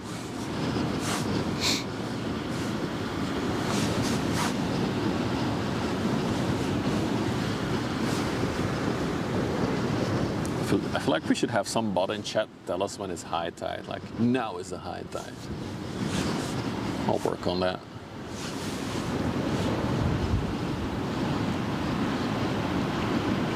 Hey Palauser. So all of you who are rolling in later, the river has been closed for the past 24 hours. And only in the past few hours traffic has really picked up again. It's because of Storm Amy. Apparently it's the first storm of the year. They call it with letter A, so Amy, causing high winds, and so all the pilots came in. pilots couldn't board the ships and basically shutting down the river. But traffic is slowly picking up again now, as the winds are slowly reducing. Although I would argue that there's still a lot of wind. She's stirring it up pretty good, yeah, that's for sure. Especially yesterday. Can't imagine how bad it was yesterday here. Oh, we got another wind gust.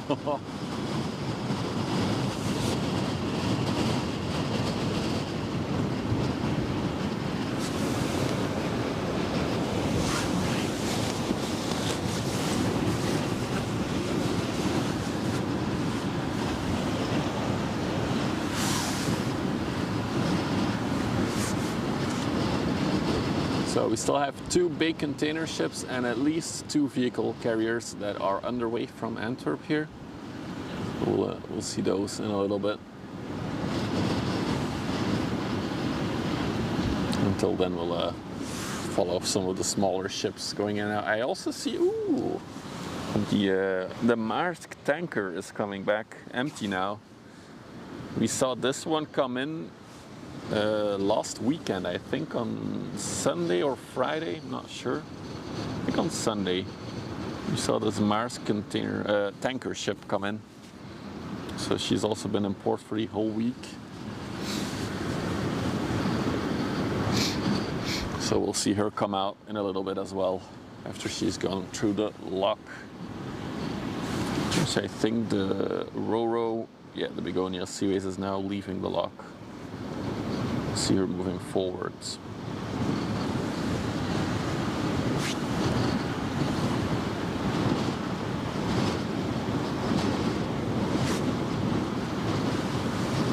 I do like these little inland ships in this weather.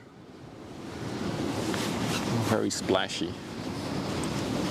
That's the word.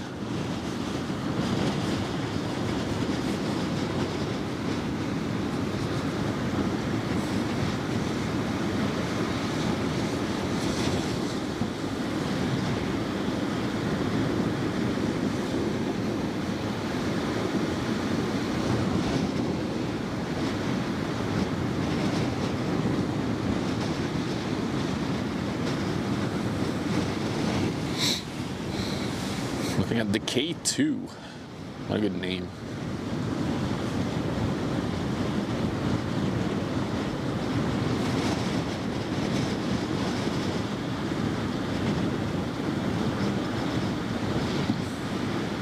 I think high tide is 7 minutes out. We'll have high tide.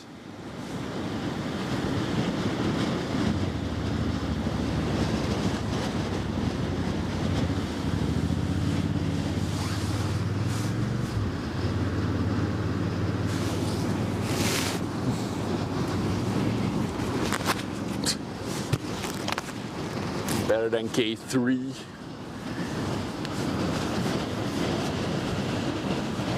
Oh yeah, Palau K. I had, when I was a child, I had inline skates from K2. I remember that. Yeah, K2. It's also inline skates. Yeah. Oh, that's a long time ago. Wow, that's very nostalgic to me. Inline skating. I wonder if I could still do it. Is that something like riding a bicycle inline skating? Or is it something that you forget how to do it? Yeah, I know that's what I was thinking about when I read K2, the mountain.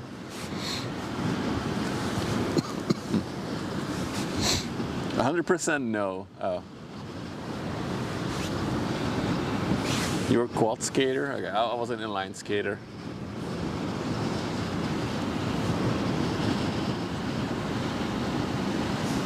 Balance kind of goes as you get older. It could be. That's true.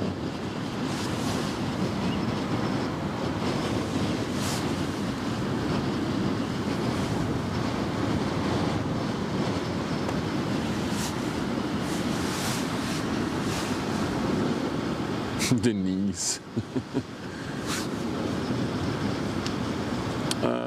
I think so, yes. K2 is the second biggest. Or I think it's at least the most difficult one in the world to climb or something like that.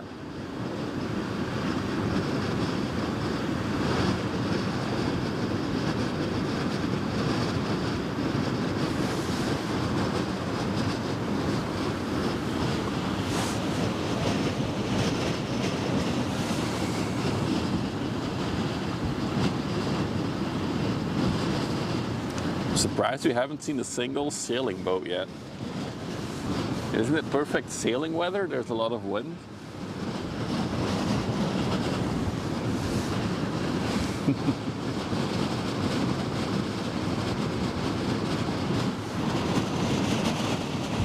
Another massive wind gust coming in now.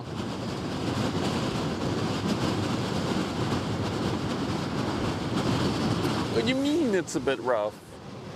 So much wind, you'll be flying.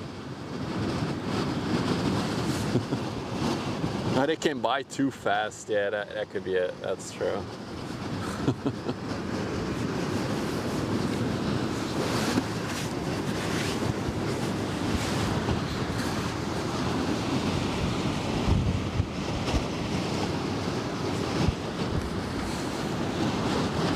I'm guessing we're about at high tide now, so this is how high the water will get.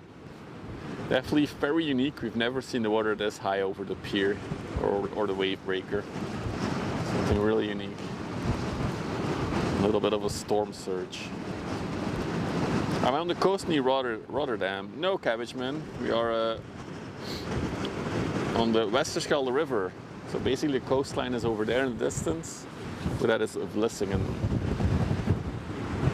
There you will see. Yeah, you can just make it out today, the skyline.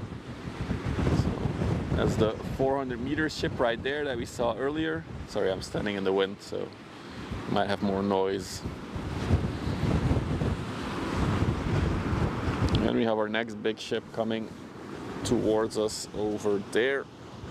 We also have a vehicle carrier coming and another big container ship, hopefully.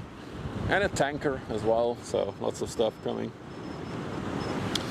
But yeah, the river was closed for the past 24 hours. Recently reopened. You can already see the Ro-Ro as well if we go there. That is the Ro-Ro, the vehicles carrier. That thing must be acting like a massive sail now with this wind. Such a big box.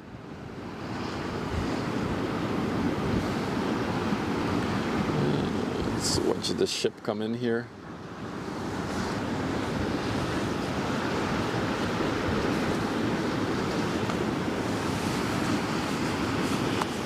What's up, Demon Days? My one of two loyal kick viewers.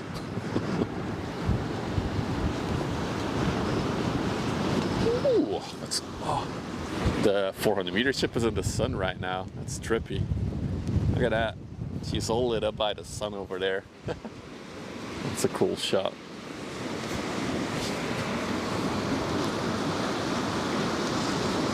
No, traffic was halted for 24 hours on the river, Andy, because of the wind and the storm. So I wouldn't say that it's an everyday thing for them. So it's only in the past 2 hours that traffic, well, maybe 3 hours now, that traffic has picked up again.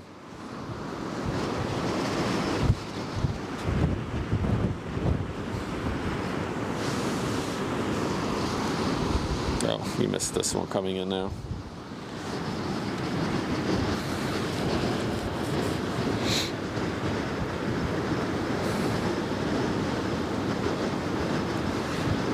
So yeah, a little bit of a wait for the next few ships. Oh man, I'm really cold. Maybe I should put on my scarf as well. Go there. There you go. Let's watch the tanker while I look for my scarf somewhere in the car. The main thing is that all the ships, all the bigger ships on the river, need to have a pilot on board normally. So that pilot has to get on and off the ship while at sea. And at a certain point yesterday, all the pilot stations came into port because the weather was just not, it wasn't safe anymore for pilots to get on and off ships. So that's basically why the river shut down. There was no pilotage. And then of course, I think also the winds were too strong yesterday. And right now the winds are slowly dying now from the storm, and yeah, traffic picks up again. The high tide will be in. The high tide is now. Oh yeah, I was gonna put on a scarf. Hang on. Where did I put you? Oh, there it is. It's right next to the drone that we cannot use today.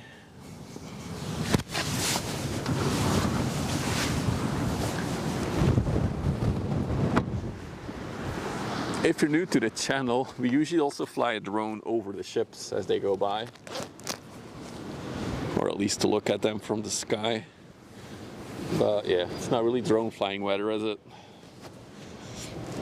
Also, I feel like everybody's hysterical about drones these days, so I don't know.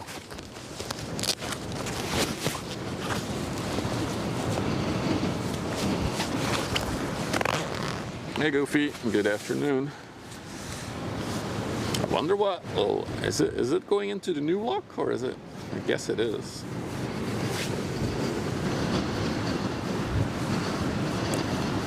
Oh, the scarf is so much nicer.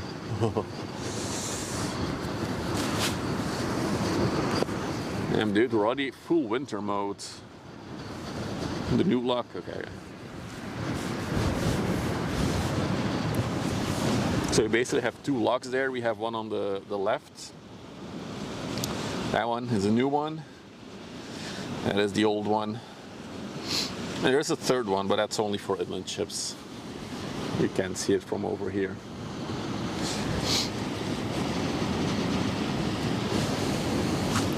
Did I enjoy covering the Evergreen ship debacle? I wasn't doing ship spotting back then, so not really. It's great weather to stay inside and do some and sleep.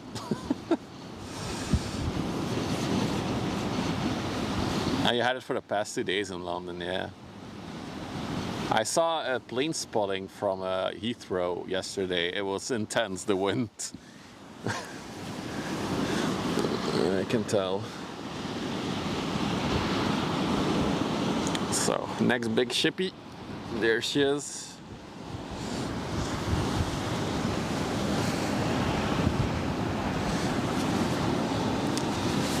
There's actually, there has been a ship that was stranded in the river here. It's stranded on the side of the river.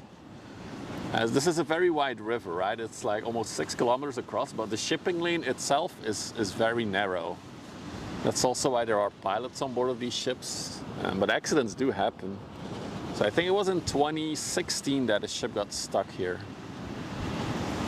But further up the river, it got stuck. There's a very treacherous corner. The corner of Bath, it's called, of the river. That's where a ship got stuck. So even if you look at the corner of Bath on Google Maps and you then go to the photos, there's a picture of that ship stuck. It's a really cool picture.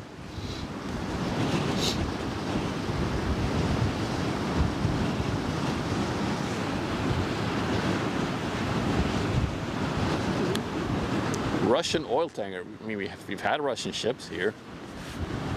Of course they do. They go everywhere.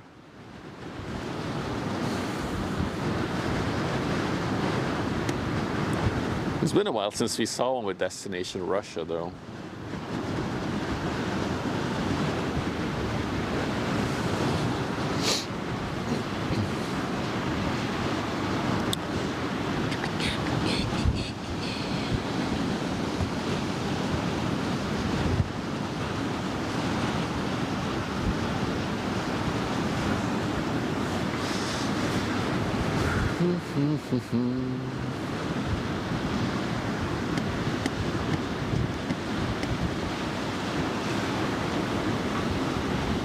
Let me also check. So after these two big ships, let's see, what else do we have?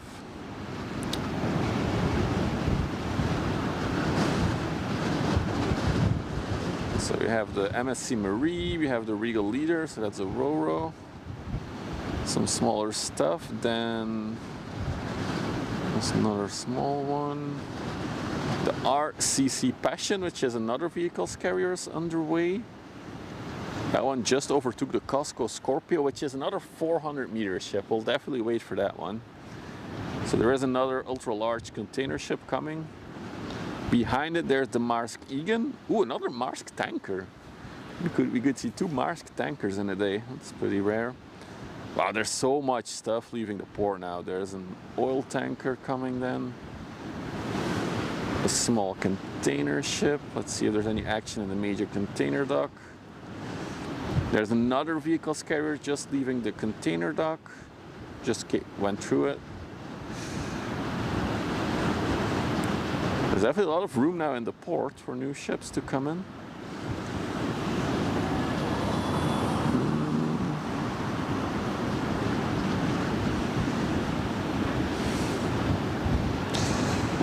Then I'm gonna look towards the coastline, so some smaller ships coming in. I think the big ships still not coming in though, the ones that are out at sea. So maybe they're gonna wait for the wind to die down even a bit more before the big ships come in. The pilot stations are also still not out yet. Okay. Okay, and then looking towards Ghent to be complete. We checked all our directions. Yeah, nothing else moving there either.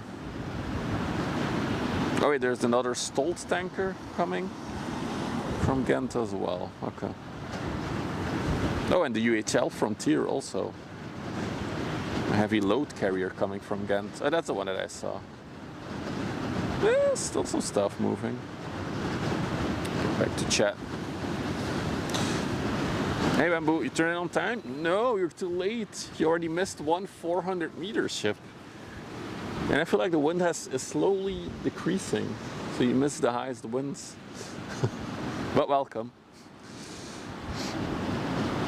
The wind is 35 kilometers an hour with gusts over 60.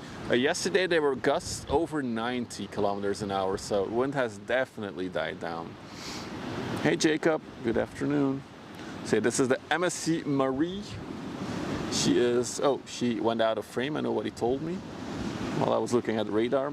The MSC Marie, 366 meters long, 51 meters wide, built last year in 2024, and she's going to Gdansk in Poland.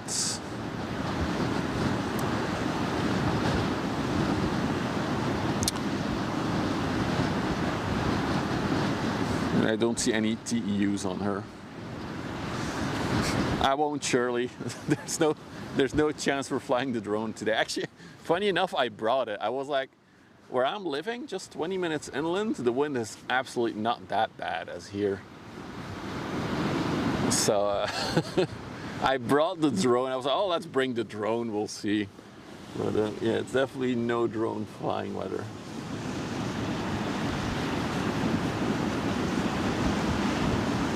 Yes, I did.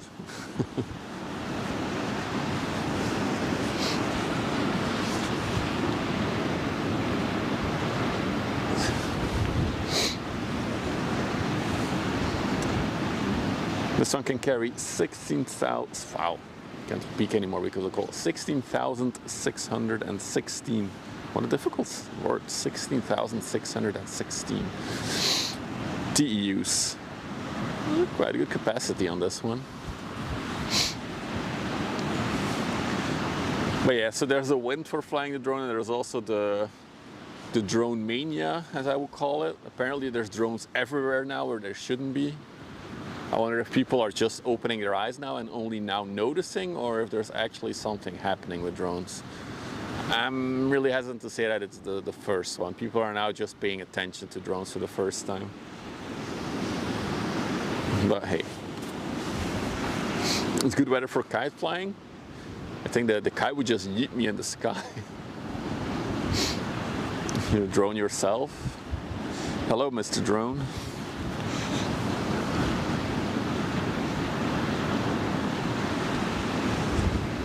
The one in Frankfurt, I haven't really read any details about it. Just know that all across Europe in the past week, suddenly there's drones being spotted above airports, above military domains. Like, what is happening? So now everybody freaks out when they see a drone. So I'm a bit hesitant to fly mine above a river, above an international shipping route. It's a bit iffy. But then again, there's not much wind today, so there's too much wind today, so I don't even have to make a decision. The wind does it for me.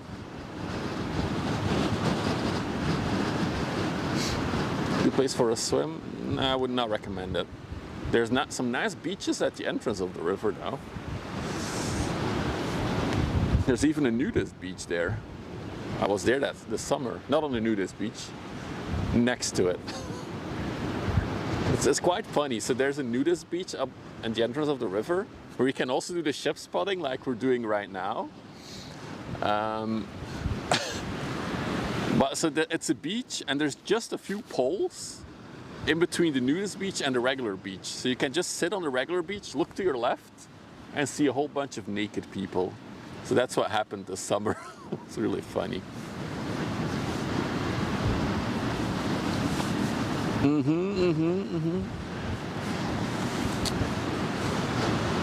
We believe you? Good. I'm glad.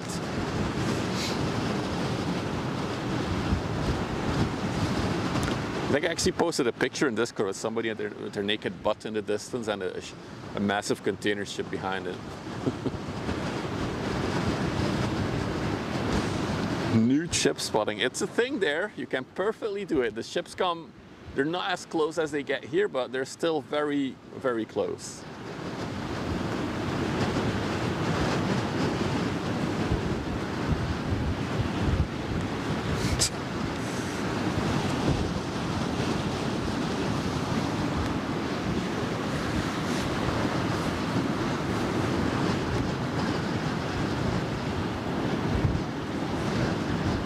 The one and only fan. Only ships.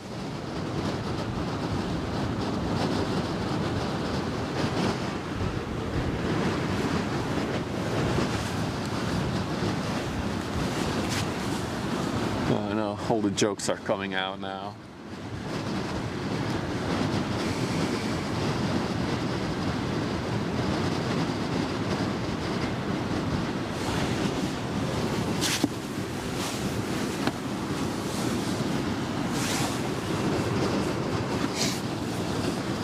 Actually, you'd be surprised. There's like people of all ages there, from little children to grandmas. There's just all ages, honestly.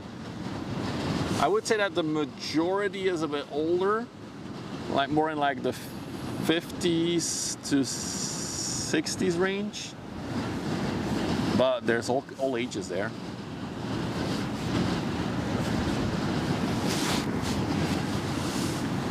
Oh, he's in my YouTube chat right now, Demon Days. You can ask him about it if you're interested.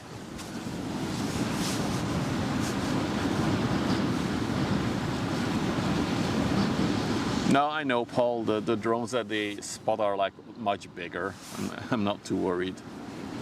20-year-olds were around? Yeah, I saw 20-year-olds. Dunpeel is booking a holiday to the river here.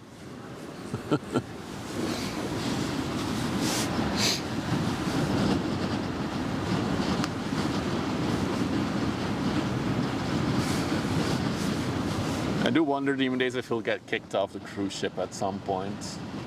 Wouldn't surprise me.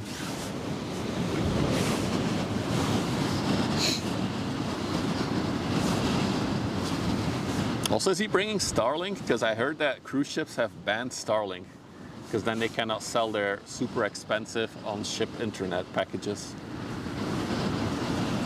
I'm not sure if that's true though.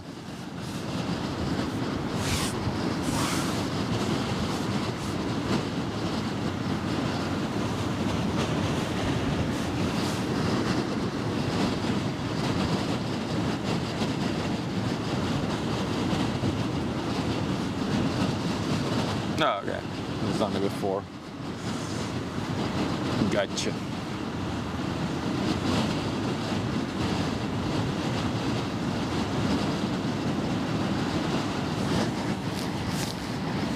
The ship listing just a bit. It could be with the wind. So earlier the wind was banging straight into its side, and now it's turning slowly into the wind head on. Because the wind is coming from basically behind the camera right now, the wind.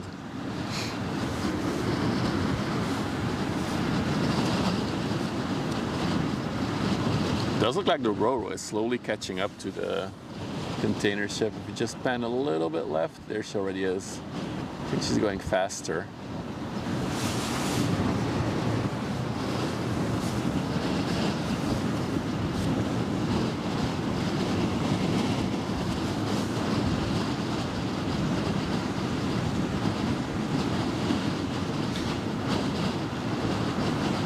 She's currently going 20, yeah.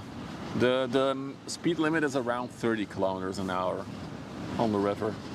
So she's doing her average normal speed, I would say, around 11 knots. Oh, and the vehicle's carrier is doing 14 knots. Okay, yeah, so she is catching up.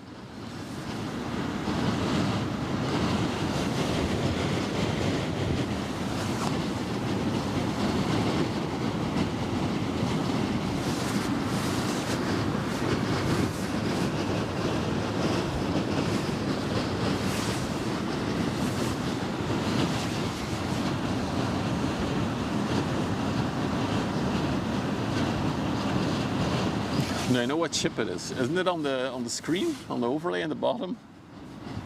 So it's the MSC Marie, 366 meters long, 51 meters wide, built in 2024. She's sailing under the Liberia flag. She currently is 15 meters, just under 15 meters in the water, and she's going to Gdansk in Poland. Alright, Coast Guard patrols there. There's patrols from the government agency that controls the river, Dave. So we do see patrol vessels every once in a while. It's been a while though. Maybe it's Sunday, they don't see it. I don't know. I'm studying marine engineering, the UK third year for our naval model. We have to design a RoPax hull without fit out. Thankfully we don't do the super circle. Oh, that's cool, Duster. Very interesting stuff. We saw a container ship last week, very similar to this one, that got retrofitted with one of those windbreakers on the bow in the front, like a massive screen, which apparently should decrease fuel consumption, so increase efficiency. So it was really cool to see. Well, how do I know it? There's websites like Flight Radar for ships, for example, Vessel Finder. Yeah. So that's basically the flight radar for ships. Although you won't see the ships in the middle of the ocean, as the satellite option is a paid option on those websites, unfortunately. So you'll only see the ships as they are near land.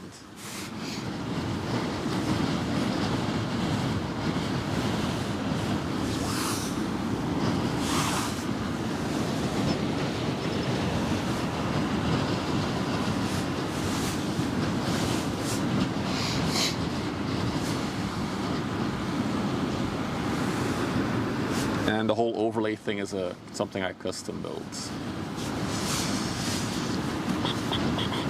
which is controlled by AI or moderators, whichever you want to believe. Sorry, let's quickly reset a thing here. And there we go. Friend graduated a dissertation on air lubrication for cargo ships. Basically a carpet. Oh, I've heard about that. A carpet of air bubbles under the hull for more efficiency, right? Can we track it? I mean, if you know who they are, yes, you can just track them. Although those ships do have a tendency to sometimes turn off their radar, so they just disappear for a few days.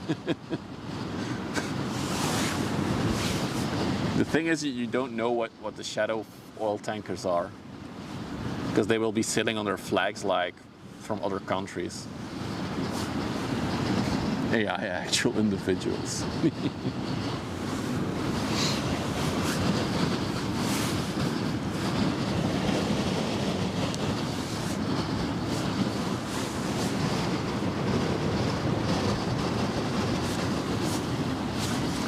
Okay, she's getting closer now.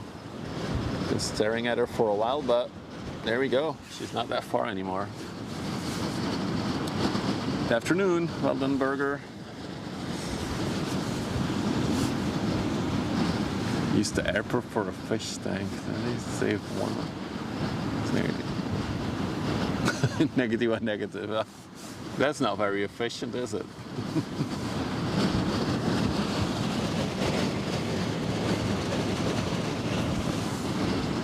Traffic from the coastline is still very thin. Wow. I'm guessing most stuff will come in overnight then. Then again, yeah. So also the Belgian pilots, maybe if you're new to the stream, maybe I can explain that as well. So every big ship on the river here needs to have a pilot on board. Basically, they steer and command the ship through the river because it is a treacherous river. So a pilot is a local. They know the river through and through. So they will guide the ship either from the coast, from the sea all the way up to the entrance of the river. And then there's a second set of pilots that will guide them from the entrance of the river all the way out to the port, to where they're docking.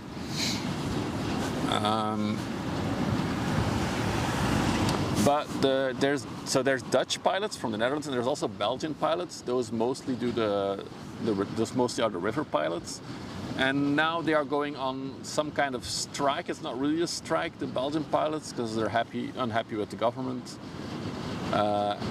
So basically they will only work, from what I understood, from 8 a.m. till 5 p.m. So what is it, like a 9 to 5 type thing?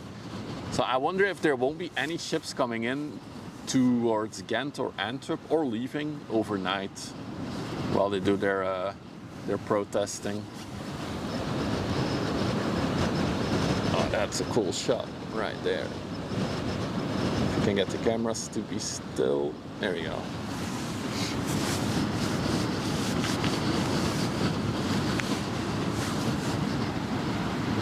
It was very good. I mean, that's a good point, right? If you do a test, a project, and it sucks, then it's good to be like, okay, this is not an efficient way to work. Don't use it. I would say it's a good project. You'll learn something from it.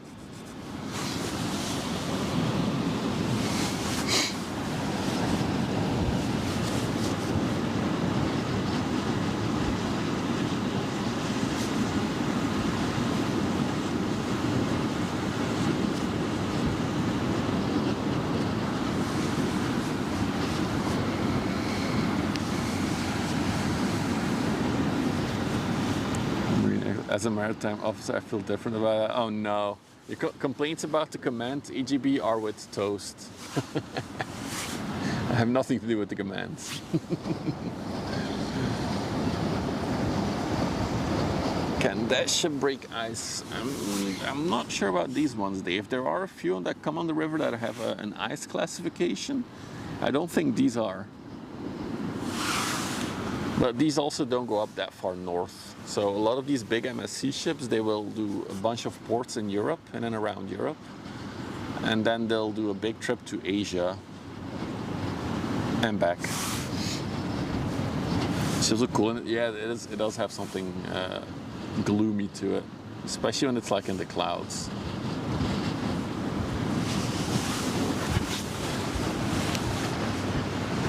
Yeah, most of the ships here are Pacific routes. There are a few that go to the US though, but a minority of them. Hey Elizabeth, good afternoon.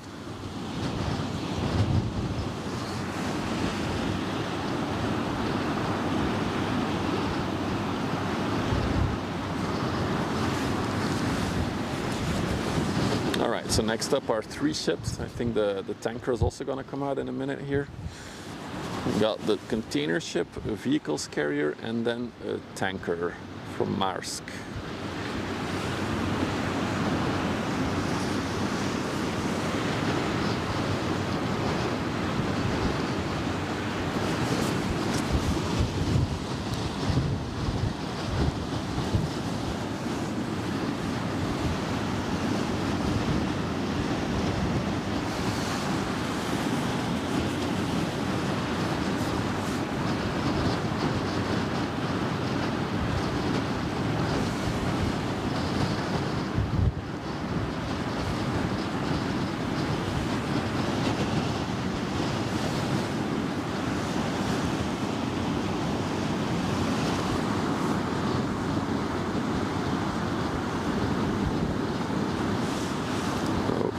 please.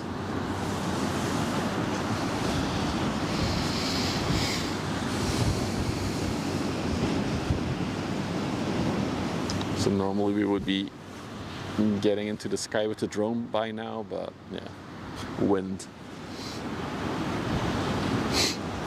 There's a lot of containers. What was this one? 16,000 something containers?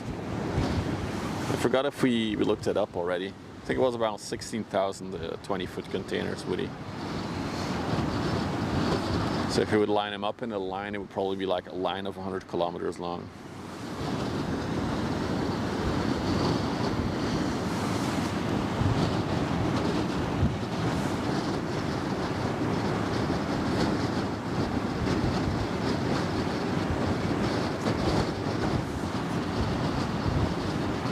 So the biggest ones in the world, they're a bit bigger than this even, they can carry just over 24,000 20-foot containers. Keep in mind that the normal size container that you think of is a 40-foot container, so divide the number by 2 for that type of container. So it's 8,000. Is there fishing? Yeah, you can fish here. When the weather's better, there's always people fishing here. Just not today.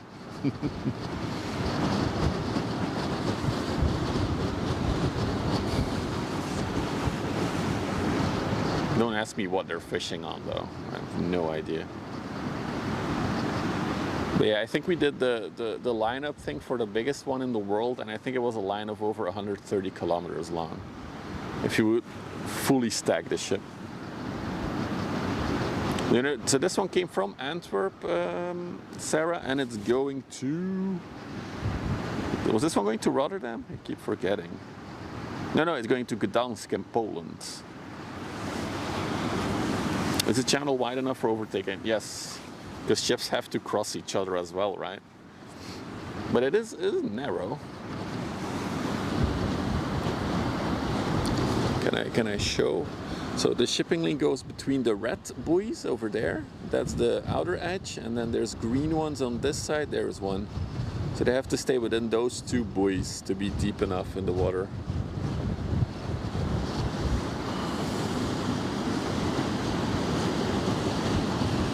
So this is a 366 meter one. We had a 400 meter one earlier, and there is another 400 meter one underway. I can even show you because he's just conveniently behind the land mass there. You see that whole building that's moving? That is a 400 meter ship that is coming our way as well. So we'll catch that one at probably like 40 minutes, an hour from now.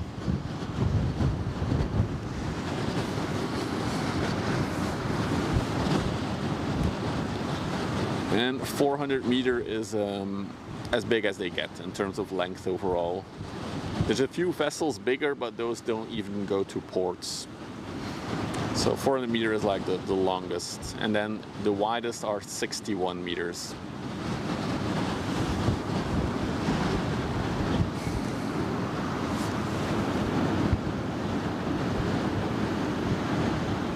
Where she was before Antwerp, I can see her whole history now. So before coming to Antwerp, she was in Felixstowe in the UK.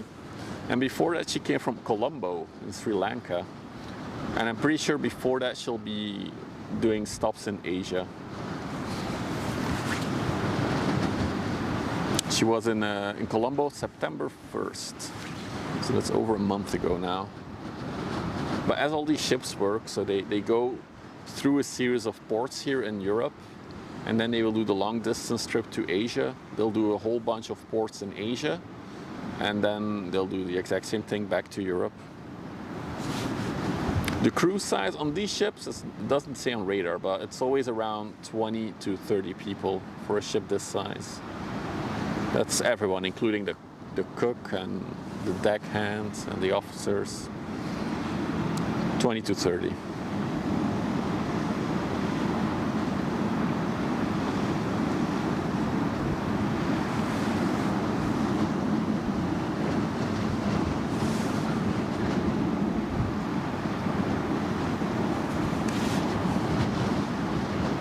The whole back road is a refrigerated containers that are known as the reefers.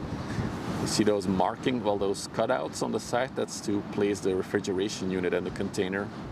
So all of these are cooled or frozen goods.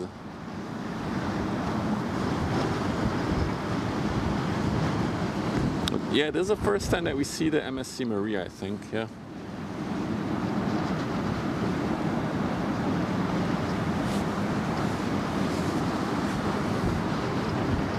I wonder how many MSC ships we've seen doing. We've been doing this for a year now at this point. So I do wonder how many MSC. We've only been tracking since April this year though, in the database. All right, and then we also have a floating shoebox, better known as a row-row for the new people. That means not row your boats. That means that the vehicles that it's transporting will roll on, roll off the ship. That's why it's a row-row. But yeah, it looks like a big floating shoebox to me always.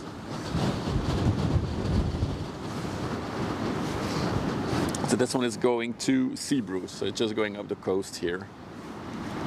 Little hop between ports. No, it's not a ferry boat. This is only vehicles. There's no passenger capacity on this thing. There's like a lot of trucks or other, for example, let's say agricultural vehicles or new cars. It all comes on these boats. Oh, she's leaning. Oh, she's leaning. Oh yeah, she's really leaning into the wind now. How many cars can it hold? We'd have to look it up. Can somebody take a little Google? I'm gonna guess this one is around 7,000 cars.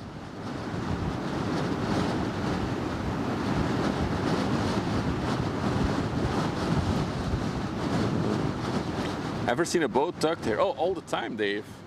We are next to 2 locks that go towards the canal to Ghent, which is another port. And a lot of boats here will use tugboats to be maneuvered into the locks. So yeah, we see them all the time. The paint looks nice. Yeah, she looks fresh. I agree. Nice little paint job, the little lines. If you wonder how big this ship is now, this is a good thing for reference, right? So that is a ladder that the pilot will climb down once they exit the ship. So if we keep your eyes on the ladder, and then I'll zoom out. This thing is huge. Oh, this thing can carry 6,153 cars. Now you can say, hey, but cars are different sizes. Well, back in 1960 something, they decided that the Toyota Corona was the standardized size for a car, and they're still using that size as one car unit.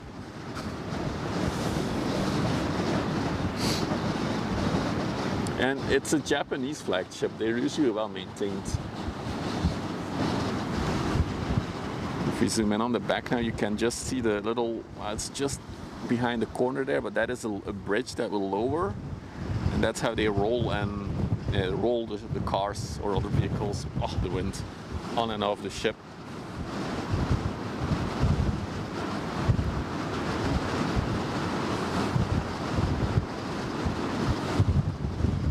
She's overtaking, by the way. Look at that. It's a foot race. Or a boat race.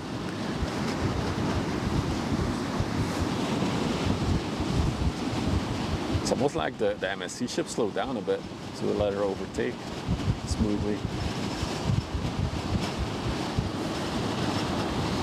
Yeah, so the flag a ship sails under is often called the flag of convenience, because that basically means that all the work regulations, but also taxes and other laws of that country apply to the ship. That's why you'll see a lot of ships, like Liberia is a very popular one, Panama, there's a few others, but yeah. Pieter Pier. No, I'm not Hans. Kopje van Canada is where I'm standing, next to Terneuzen. Yeah, I know there's another 400-meter ship coming. Or you mean another one after the Costco? Or you mean the Costco, Schulze? I don't want to take my glove off to check radar. It's cold.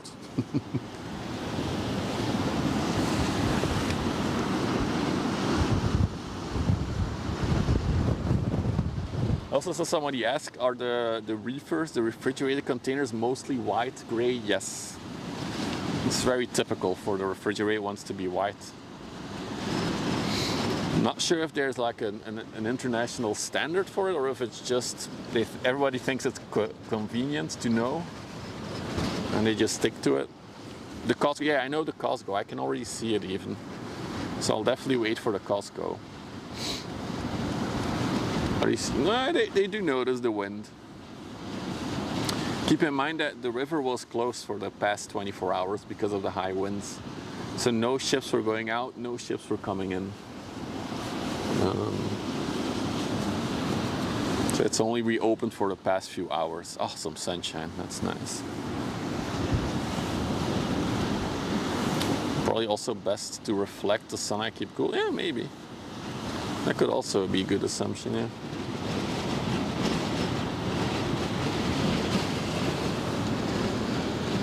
So there's still not much ships coming in from the coastline though. It's mostly big ships going out, probably making room in port for the next set of ships coming in. They say it must be a fun job to drive brand new cars onto the Roro. I was thinking about that the other day. Like, it would be such a cool job to do, because you get to drive. So for these vehicle carriers, they call them stevedores, something like that. And it's basically a job where you have to drive cars on and off these ships all day. So you can drive brand spanking new cars, and it could be any type, any make. Maybe you can drive a Porsche on and off, stuff like that. So yeah, it does like a cool job. But I think it would get boring real quick though. After a month or two, you'll be like, oh, more cars. Do you speak French? Oui, un petit peu. I got it at school for like 8 years, so I understand it quite well, French. I can't speak it too well. You get to drive new cars for 100 meters all day, exactly.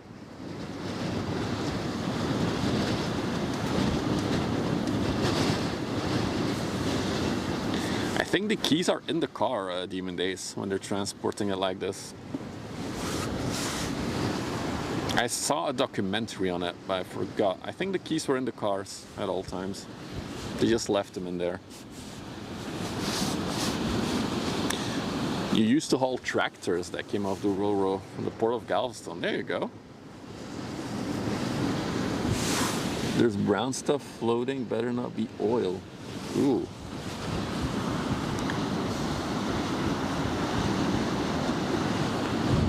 What the hell is that? There's some kind of goo in the river. I'm not sure what. I don't think it's oil. I think it's like some kind of stuff.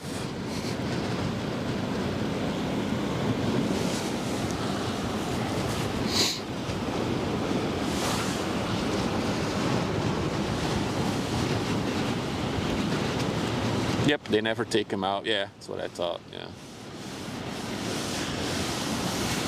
I also saw that Sulzy, but I'm assuming it's. Oh, I already see it. I don't see anything on it, so I'm assuming it's empty.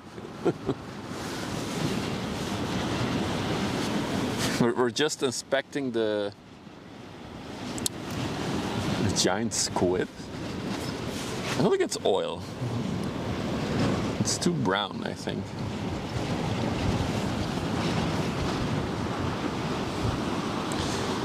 All right, so next big ships we have, let's do a little zoomy zoom. No, that's the buoy. So you go a bit further that way. So we got a vehicles carrier directly facing us, so that one is coming our way as well. And then another ultra large container ship just coming from behind the land there, 400 meters long. Costco shipping, so we'll see that one as well in a little bit. And then I think the first ships that we'll see actually coming by us will be the ones that are in the lock. So we got a Maersk tanker. Just position this a bit, there we go. Maersk tanker ship over there. And then this is the heavy load carrier ship. This is a ship that can carry like special loads. So very tall structures or cranes or things like that. But judging by how it looks, I think it's empty. But maybe there's something on the back. We'll see.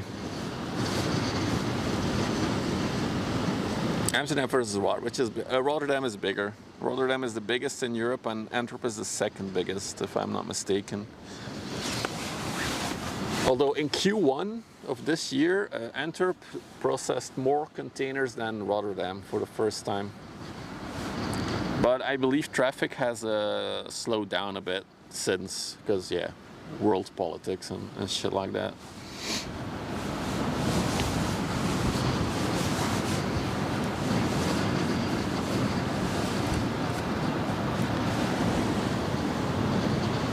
She's very high in the water, as you can see.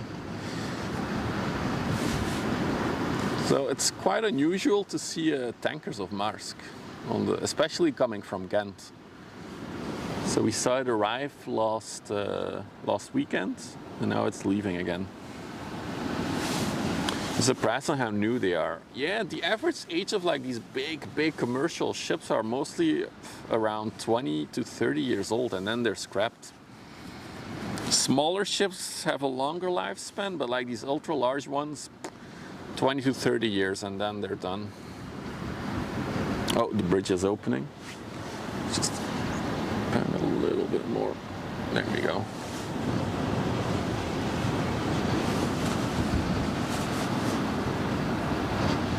Rotterdam has started building a new rail track that will double its capacity. Wow. How long will that take to build? Sounds like a very big infrastructure project.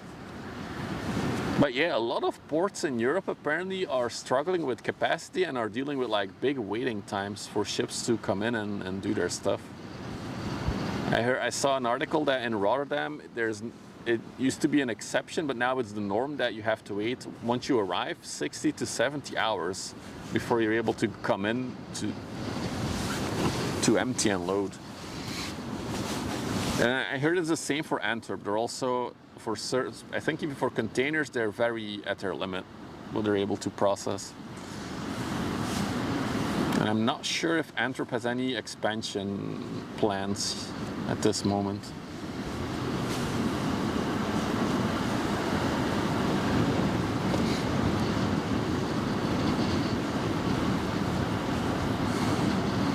So where is she going, the Maersk? Oh, to Gothenburg in Sweden.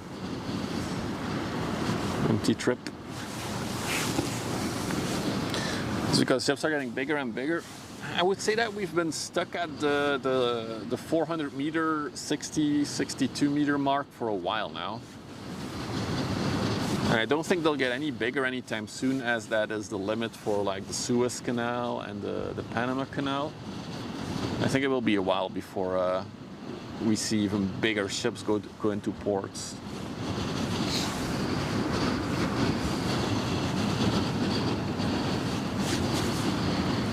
That's why they built Maasvlakte too. Yeah, you also see that the port of Zeebrugge is being used more and more for container cargo as well, as it's more conveniently located by the coastline. Because for like these big ships, this is like a 4 to 5 hour trip all the way from the coast out to the port of Antwerp. So it costs a lot of money to go there. You have to pay a lot of fees. Yeah.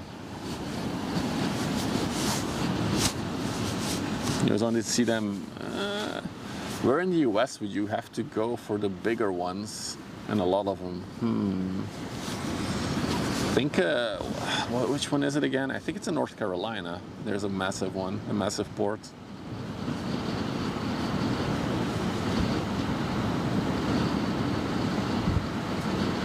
California, yeah, probably from Cali to Asia. Yeah, that would be probably, yeah. Long Beach. The thing is, I'm just thinking like from where I'm sitting now, so we've been doing this for a year, and I don't see that many container ships go to the US. Most ships that we see here going to the US are tankers, and they mostly go to the south, to the Gulf of Mexico. Don't get me started. The Gulf of Mexico to like New Orleans and stuff, and Houston and places like that, Texas. But for like big container ships, there's not much big container shipping between at least Antwerp and the US. Maybe there's other big ports in Europe that have a lot of cargo movements, container movements. Do the huge ship have to offload at sea? No, they go straight into port. So what you do have is the big ships will do the long distance trips, docks. So they will basically do the trips between Asia and Europe, and then they unload in the bigger ports in Europe, and then it's loaded onto smaller ships to then feed the smaller ports in Europe. America cannot handle these massive container ships. Their ports are not deep enough. Look at that. Thank you, Hans Philip, for that info. So somebody on YouTube said that basically not a lot of ports in the US are able to even handle these massive giants. So you'll have to come to Europe, Stevie. If you come here, I would recommend either coming here to see them, Rotterdam, or Hamburg. That would be my 3 recommendations. Because I know for all 3 there's good spotting or like viewing places.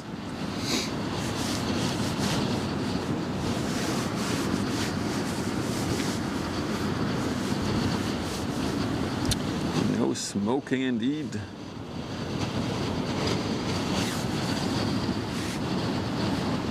Ooh, that's a good question. Which container shipping company do you personally find the most iconic? Maersk, Evergreen? Whew, iconic. I mean, Maersk has something iconic to it, but that's... So the first time I was like really introduced into like these massive container ships was through, I think it was Discovery Channel or National Geographic.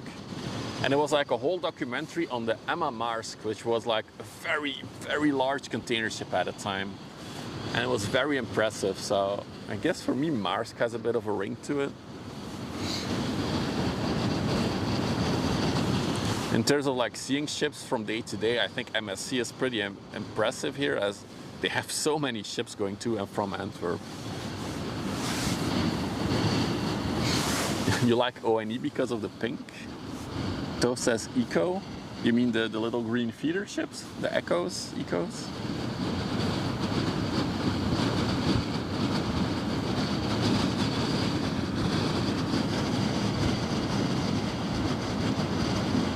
Asperger.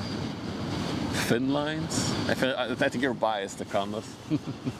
But I think that's a bias for everybody, right? What is your like most iconic shipping company? Yeah, for me it would be Maersk, I think. Even though we don't get to see many of the big Maersks here. Nope, we don't. Almost everything is built in China these days. I know there's a big ship wharf in Finland, in Turku, where they build like the Icon class cruise ships. But there's not much shipbuilding going on in Europe anymore. Compared to like Asia, it's almost nothing here.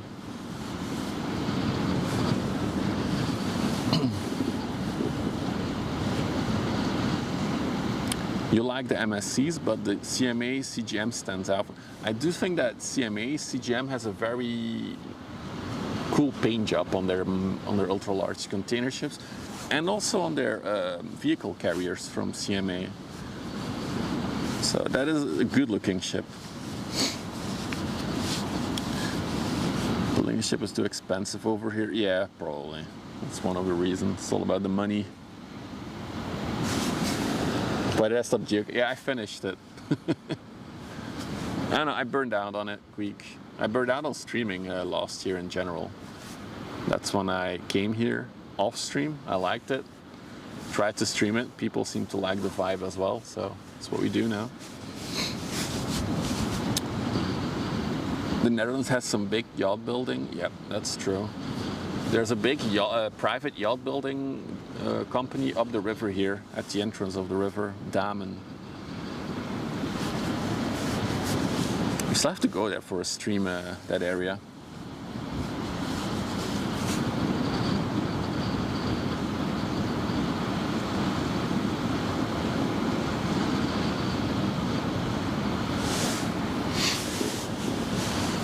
It is kind of true, Toast.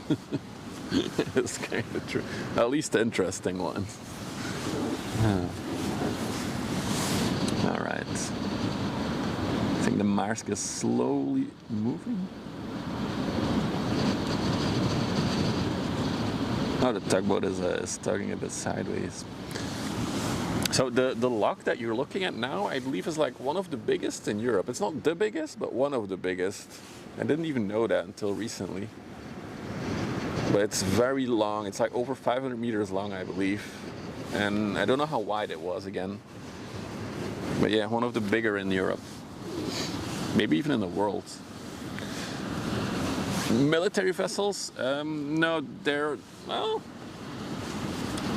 there is military vessel building in Europe. I know Damen also has a military department. So the yacht, private yacht building company, also has a military department, but I don't think they build it here. It's somewhere else in the Netherlands that they're building.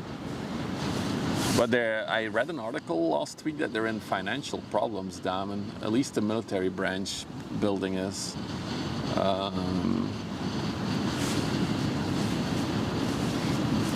Because apparently Germany is now pressuring them and stuff like that, yeah.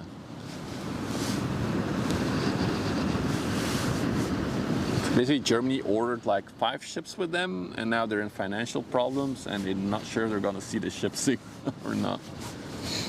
The US builds their own military ships, and the shipyard make way more money with those. Good luck, Maggie.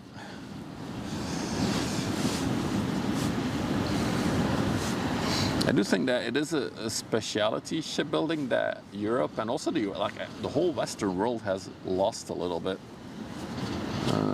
especially when it comes to building like the ultra large ships. It's like all Korea and China. For example, let's look at the one that we're looking at now. Let's see where it was built. So we can just see that if I zoom in. Maersk, Cyprus.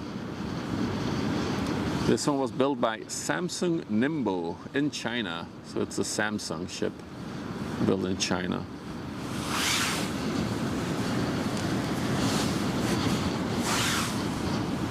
If I look at the ship in the other lock right now, let's see where that one is built. China, Guangzhou. For example, that one built in China. Actually, I think it has cranes on it now that I think of it. I think that those blue structures behind the bridge are cranes that are cargo on deck. So you might have some interesting stuff to look at in a minute.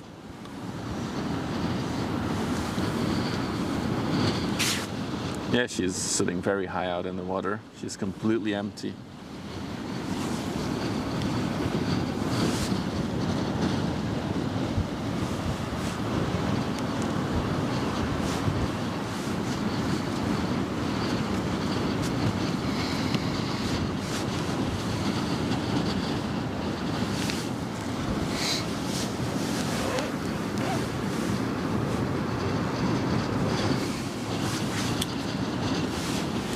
We watched the Maersk Cyprus leave. Small shout out to everybody. If you're new to the channel and you like the stuff we do here, don't forget to follow. If you're watching on Twitch or Kick, if you're watching on the YouTubes, you can subscribe. It's all free, helps out the channel a lot. And of course on YouTube you can always smash the like button. That will help other people find the stream more. There we go. It's my hourly sellout moment. The tug is tugging. Yeah, it's still tugging quite well, actually.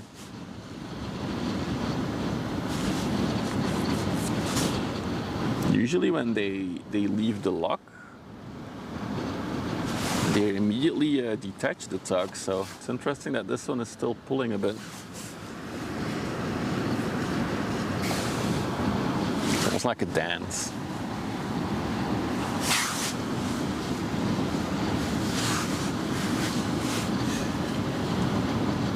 I was editing the drone compilation of all the drone shots that we made in September.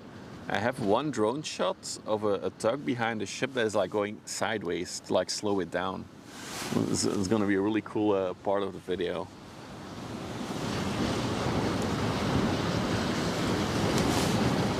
What do you mean unreliable Samsung appliances? I'm using the Galaxy 24, I like it. Oh, hey K2, good afternoon. Welcome to a windy, but less windy than 2 hours ago, or 3 hours ago almost. Hey Scary, good afternoon. I'm gonna ruin the chance of a big sponsor. I actually got an offer for a sponsorship, which turned out to be more an affiliate marketing thing. So I don't know if I want to do that. But it's a product that I actually use myself and I'm happy about.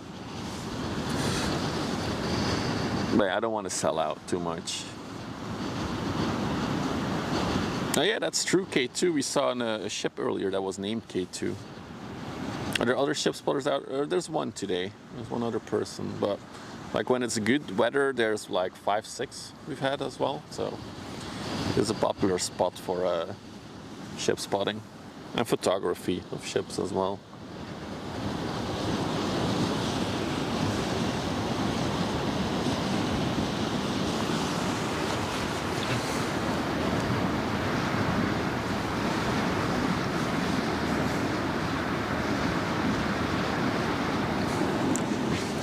The tug is about to be detached.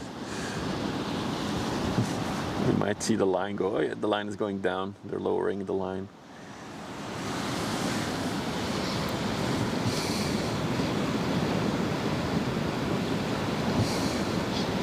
It's a really cool shot actually.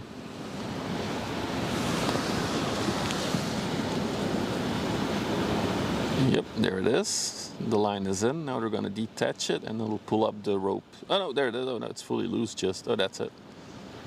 And they're off. They're detached.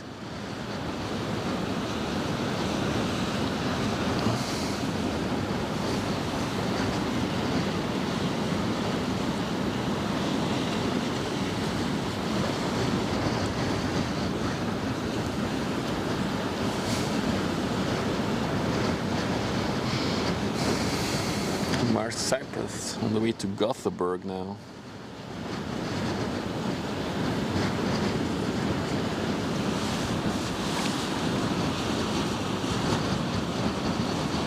Oh my goodness, there's a lot more of that brown sludge in the river now.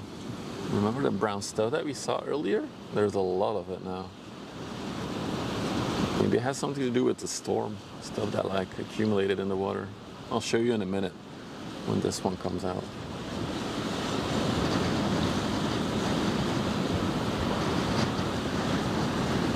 Tugs have impressive power, yeah. I always call them the muscle cars of the river. Also very maneuverable.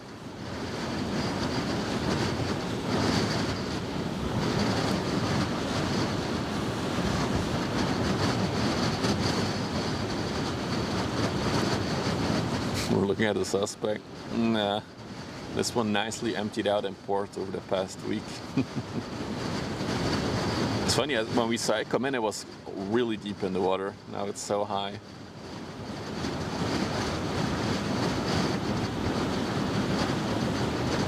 I rarely go to the corner of Bath. That's the one spot I don't go that often, Hans Philip, because of the light conditions. You always look into the sun. So for filming it's less ideal, but it is a beautiful spot as well. Terneuzen is close, and if you can do Walsoorden. That's where they get the closest to the side of the river. You can almost touch them there, or it feels like it. We've streamed from there as well.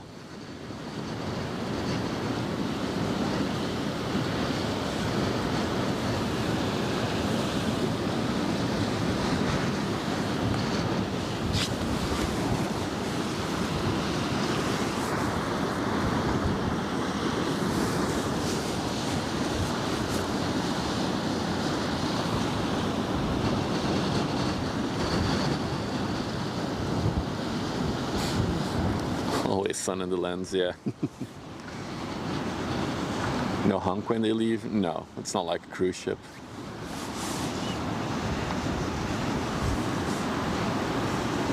It's actually rare that we hear them honk. We had one a few weeks ago, honking. I know you would, Scythe. I know you would.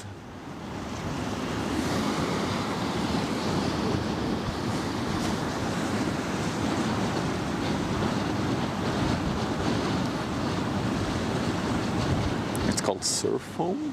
It's not foam though, it's like brown. I do wonder what it is. There's a lot of it. I think we've seen it before though, last winter at some point. The brown slurry in the water.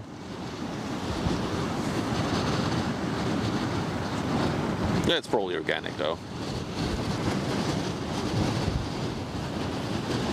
It's interesting that it's moving kind of like upriver a little bit, while the tide is heading out right now, because we're past the high tide. Maybe just because of the wind.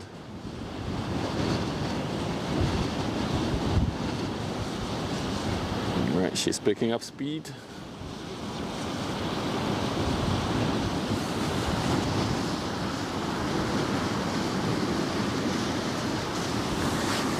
Deckhands are getting the pilot ladder ready, so the pilot can get off. So this is one of the, I think this is one of the scarier ones for pilots, these big tankers and bulkers when they're empty. So they have to walk down this gangway and then they still have to climb down a ladder onto the boat that will pick them up while sailing.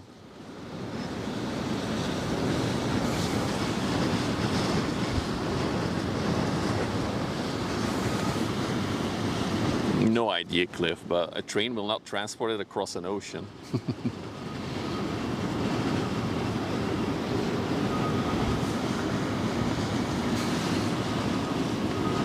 She has a nice whistling noise to her.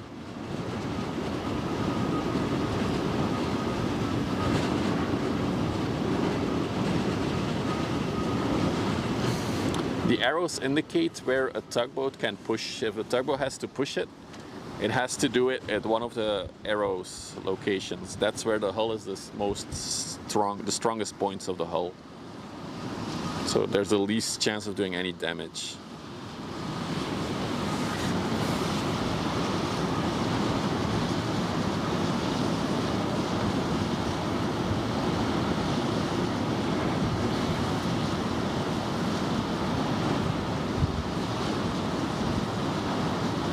I guess trains is also more eco-friendly as it's electricity that's used versus a lot of the ships are still heavy fuel burning.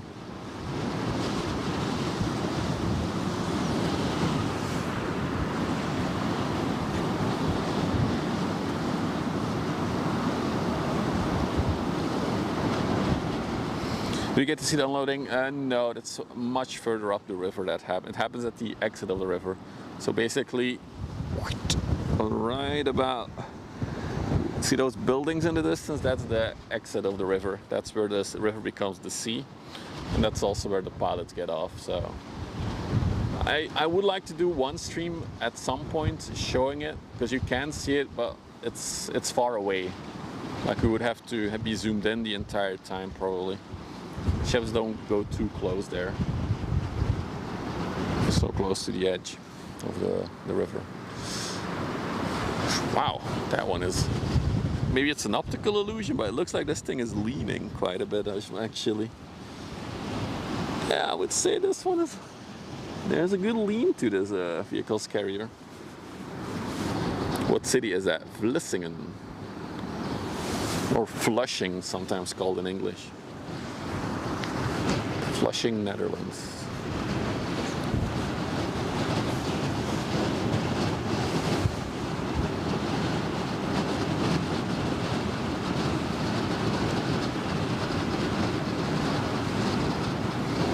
There are a few electrical ships already, Cliff, but it's rare to have electrical only ships.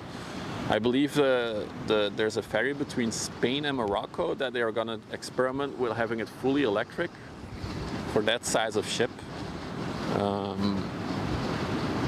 So basically the ferry will go into port and it will immediately dock onto a loading facility.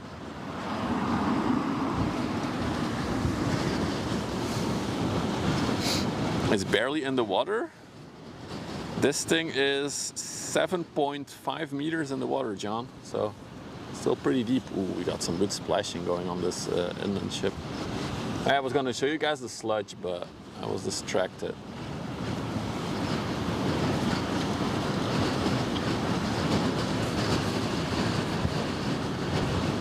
So this is the big ship is the RCC Passion, going to Gibraltar, south of Spain.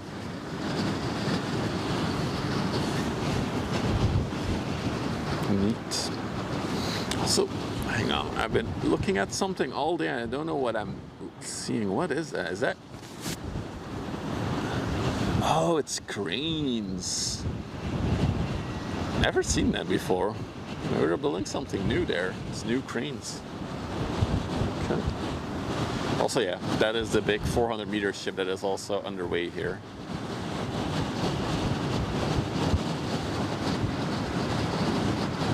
How do I know so much? Reading stuff, looking at YouTube stuff, and also the chat actually, Woody. I learned a lot about shipping in the past year. There's a lot of knowledgeable people in the chat, so shout out to you guys as well for teaching me. And of course, the nerd that I am, I can nerd out over something, so I absorb it all. Wow, look at those splashes over the side. It's cool.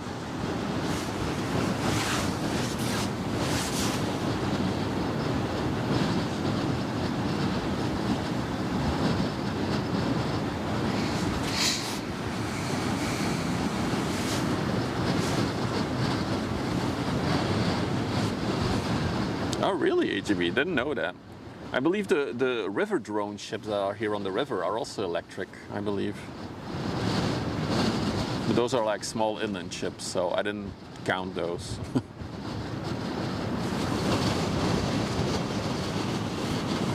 It looks like she's made it out of the worst of the waves. Okay, real quick, let's look at the sludge here for a minute. So there's this brown sludge, and you can see it's everywhere there. If we pan a bit to the left, there's more. If I go further, there's more. If the wind wasn't this bad, we could go full zoom. Hang on. We could fly the drone, but there's too much wind. It's definitely something that's floating there, by the looks of it.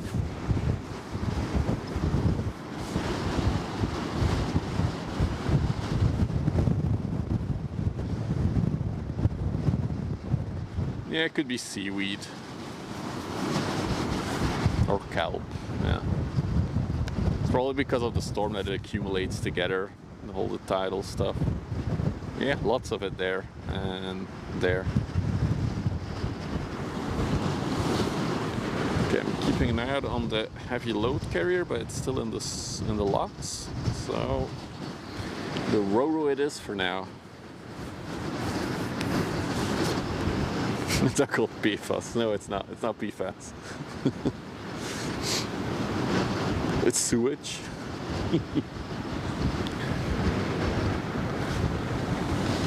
Oh, let me sit in the car for a minute or 5. I'm cold. Let's point the camera. There we go. So let me check radar as well while I'm sitting here. So it looks awkwardly tilted. It's the wind banging into it, I think. Because now she's slowly turning her head into the wind. But yeah, there's a good lean to it, that's for sure. Let's check radar, see what else is moving. So we still have the heavy load carrier, this vehicles carrier, and the ultra large container ship. And the pilots are still not out at sea yet. Nope, still not.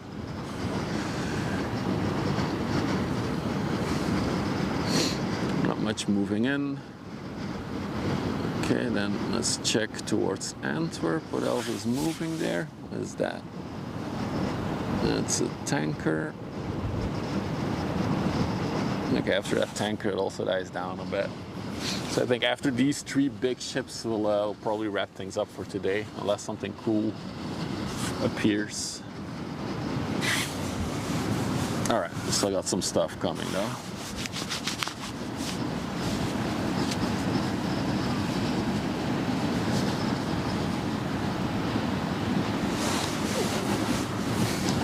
Hey Chalk, it looks miserable out there. It's already improved a bit. The weather, like, rewind to the start of the stream, Chalk. The wind was really bad now. Then now it's a, oh, as I say that, we get a massive wind gust. Actually, as I was setting up the setup earlier, I put on my tripod and it fell over within 10 seconds. It's actually tied down now, the tripod, so it cannot fall over.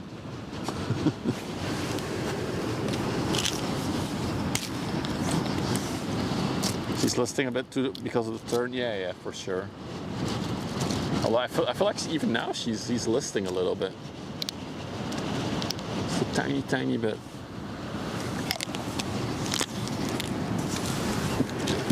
Yeah, I called in the wind.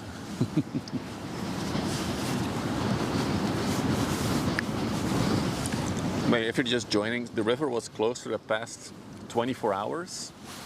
And only the last few hours the river has reopened and traffic has resumed. So basically for 24 hours there were no ships on the river because of the storm. What's the camera? Yeah. Toast link to command. It is the camera. It's a weird looking ship. It's a vehicles carrier. It carries cars and other. What's the difference between Ro? There's no difference. It's just 2 words for the same type of ship. I'm not sure if there are vehicle carriers where you don't roll on and roll off the vehicles.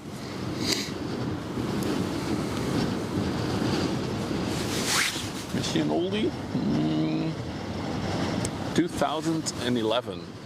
It's 14 years old. It's not that old.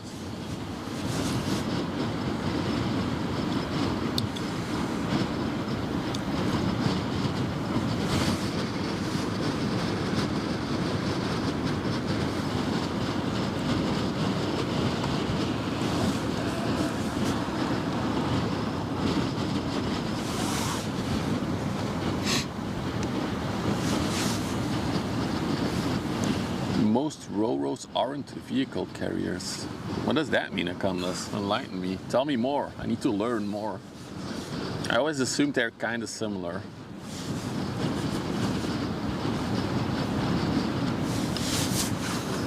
How heavy it is? I think I can see its gross tonnage. Let's see. Gross tonnage. Is it on there? 36,834 tons.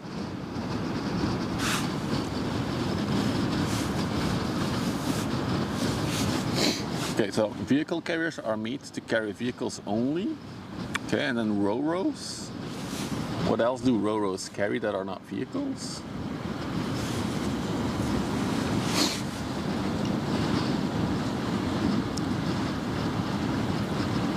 Has it happened that your storm has forced it to close? We've seen it before, Chuck, but not for 24 hours. I think for me this was the longest period that I've seen the river be closed. Oh, Ro-Ros can also carry containers. Ah, okay. So that is a difference. I know. Thanks, Akanos. I learned. So a Ro-Ro can also carry containers in addition to vehicles. And a vehicles carrier can really only carry vehicles. No, there's also Ro-Cons, but that's a different thing, right? They have some container locking points on the weather deck. Okay. That is true. You do have Ro-Cos, but I assume Ro-Cos you can lift containers on with a crane, but you cannot on a Ro-Ro. We gotta dive into this week, and we gotta come up with a solution, and then we'll make a YouTube video out of it. It's a rust bucket? Nah, just slightly. There's definitely a livery and a ship that I haven't seen too much on the river. The what was it again? RRC? RCC Passion. Yeah, it's definitely... Most of the vehicle ships or the ro-ros that we see here are Grimaldi lines, the NYK lines, this one.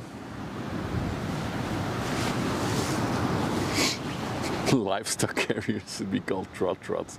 Oh, that's another type of ship we will probably never see on the river here, except for some special occasion, which is a livestock carrier. That is a ship that is specifically designed to carry livestock, so animals.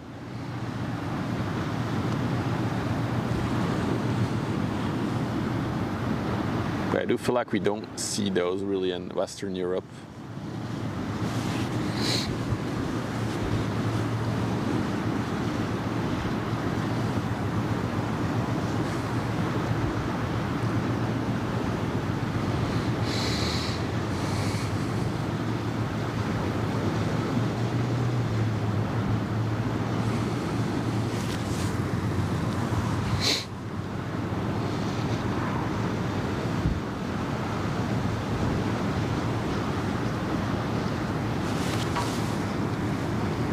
It's cool to see her bow and then all the waves hitting.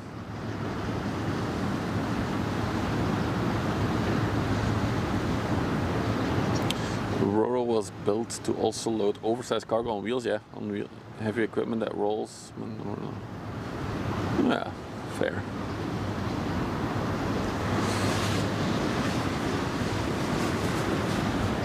I do feel like the terms Roro and vehicles carriers are used quite well mixed with each other. Well, we got our first ship coming in from the coastline. I think this must be the first one coming in today, I think. Or maybe we saw one other. Yeah, one other at the beginning. Yeah, all the way at the beginning. The Elizabeth, I feel like we've seen this one before. The Elizabeth K. A little general cargo ship.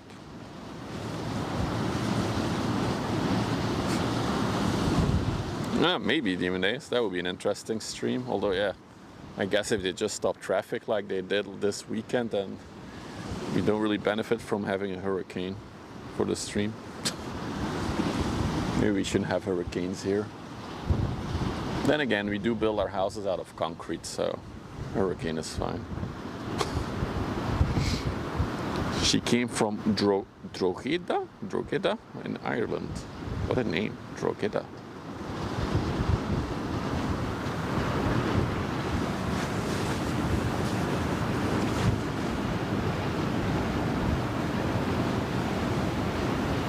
She's also completely empty, judging by how high she is in the water. Oh, it's the first time we see her? Oh, interesting.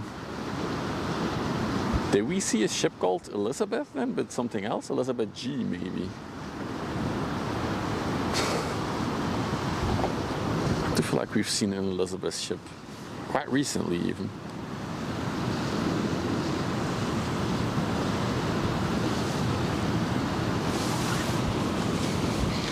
They must have had a fun ride the past 2 days, riding through the storm from Ireland to here.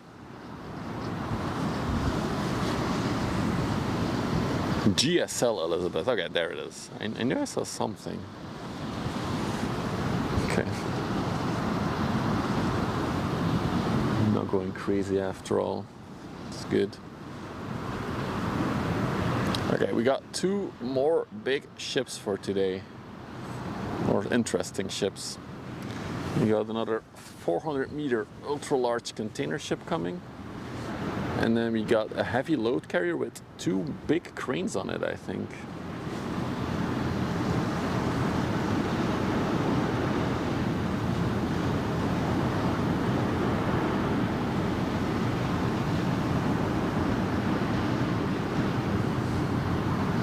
So Elizabeth K is also going to Ghent to pick up something.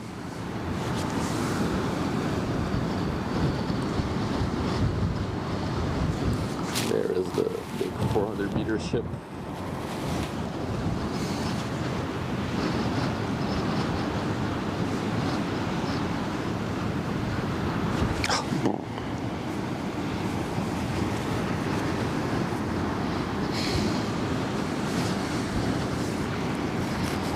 The Casco Scorpio, ooh, she's ready for her big trip, so that means she will be very well stacked, which I already saw from the distance.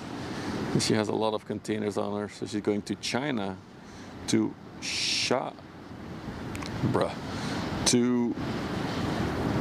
Yangshan? Yangshan? My Mandarin is not on point, I'm sorry.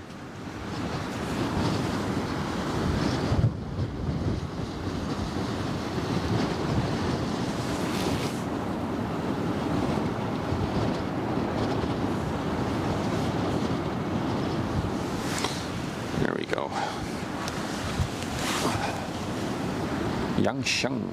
Okay, it's Yangshan.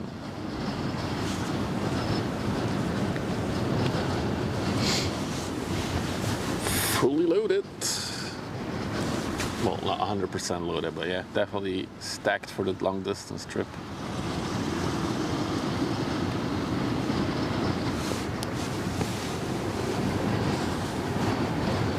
We saw this one earlier this year going to China as well. Oh, cool.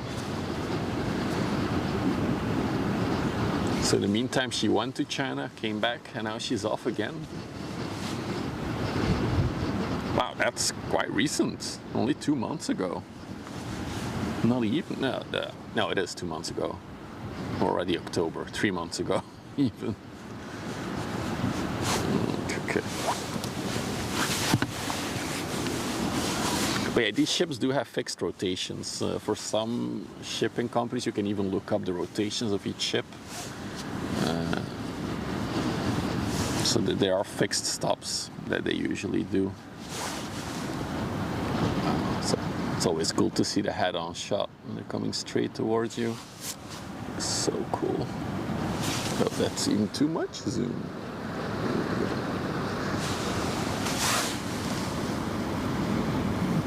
Sweet. We'll see her in 3 months. Yeah, we'll see her in January, I guess.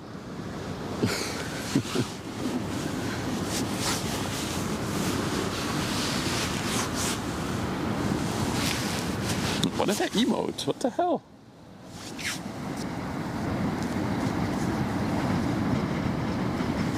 What is that emote, Toast? Why don't we have that?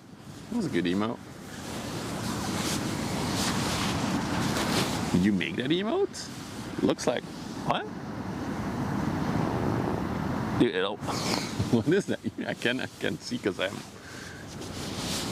my app cannot.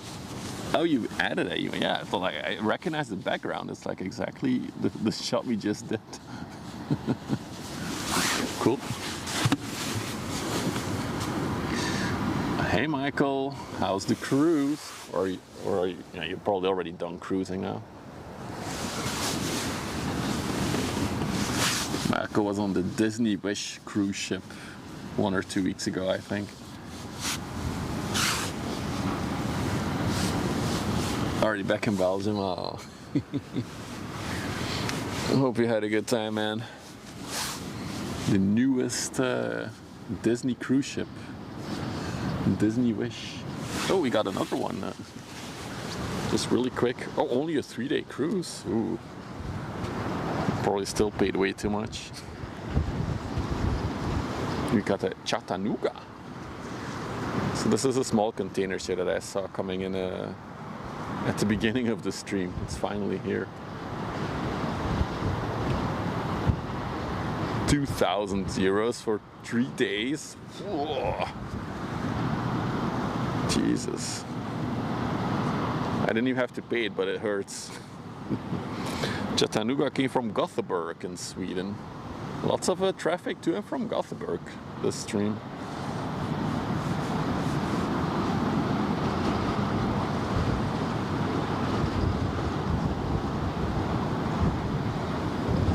Disney's not cheap.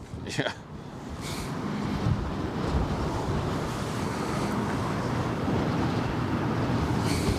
I mean, you pay for the Disney name by itself. Wow, look at that stacked ship. That is one stacked container ship.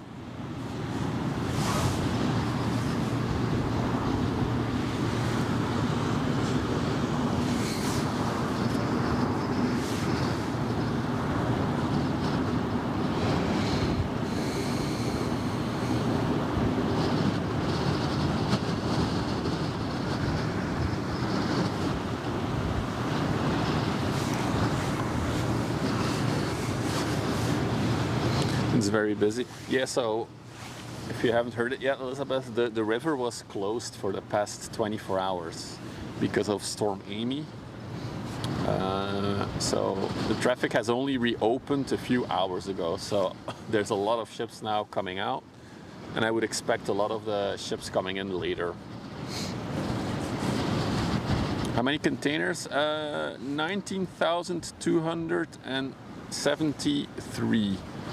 20-foot containers. You can divide the number by 2 to have like the wider containers. That's going to be more accurate, but of course they're never 100% fully loaded. It has never happened. I believe the loading record belongs to the ONE ships. They have like subsequent record-breaking hauls from Asia to Europe, and I believe the record was 22,000 containers on one ship, or 22,000 TEUs. That is the official record for most loaded ship ever.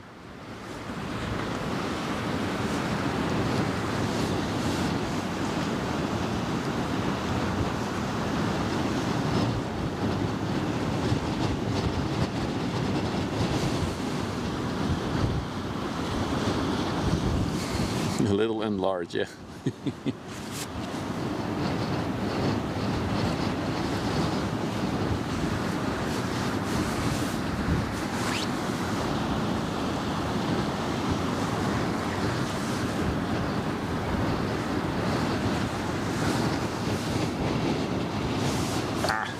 Something flew into my eye. Some sand, maybe. Okay, we're back.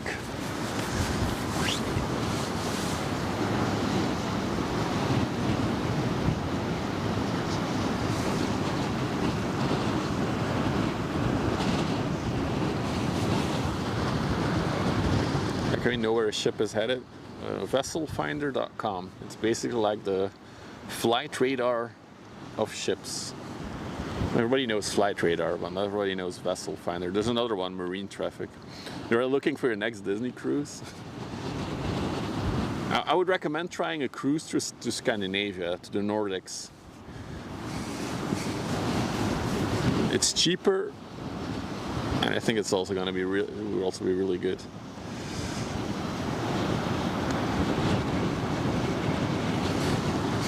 You're the second one to say that, Chalk. At least we won't be bothered by the wasps today. That is true. Meanwhile, the heavy load carrier is also coming out, but it's going to be behind the Costco, so.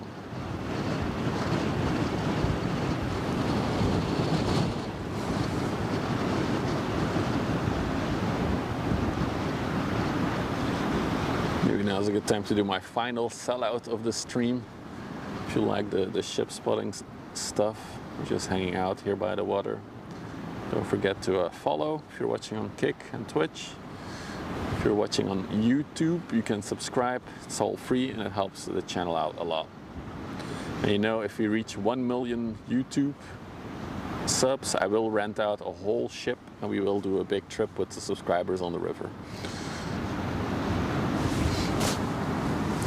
So we always talk about the TEUs. So that is one TEU, like one of those blue or gray containers, that is one TEU. So basically the 40-foot container is 2 of the small ones. And why do we measure them, the ships in the smaller size? Is because some bays, like the one where the Evergreen is located, can only contain a 20-foot container.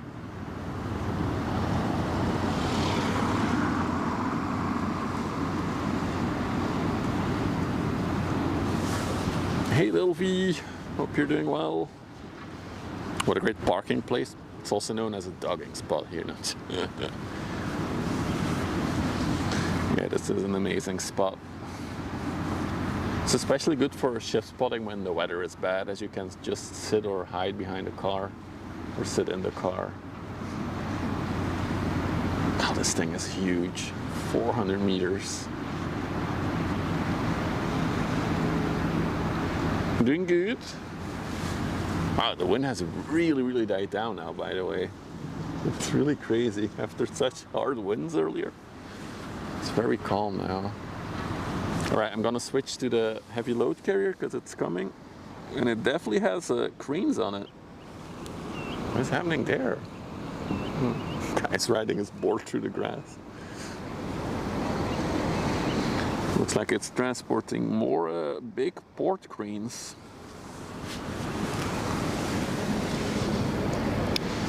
So those blue and white cranes are cranes that are being transported. The orange, brown, red cranes that you see are the cranes of the ship itself. But yeah, it is carrying something, all right. Where's it going? Las Palmas in Spain. Hey Rob, good afternoon. How's the missus? She's doing well. She's doing well. Been busy.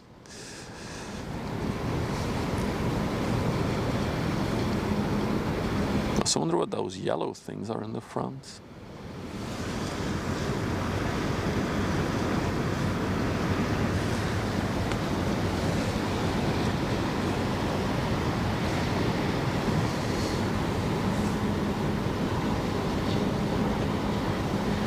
What are those? I think that's also cargo, the yellow thing.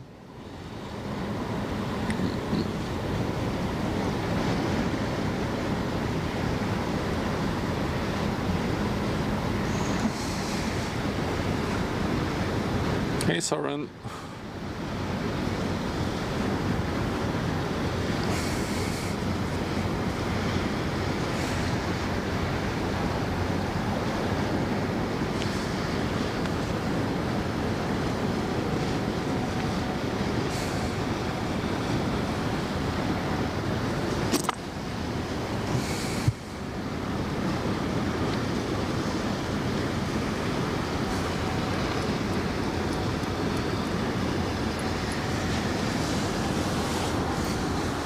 It's for the North Port.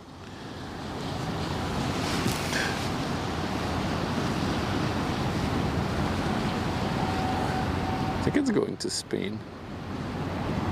Esp. I'm not sure that means España. Oh,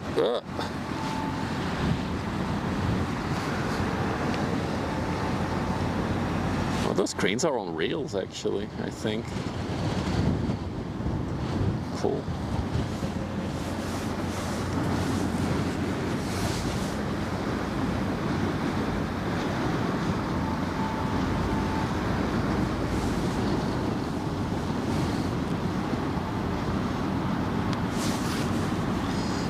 Cool, really cool.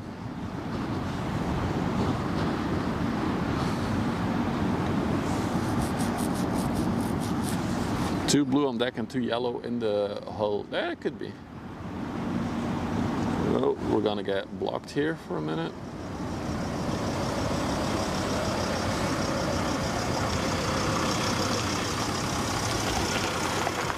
Because apparently you gotta reverse down this ledge. You cannot drive forward. Why? This is very interesting. He's reversing down this whole ledge.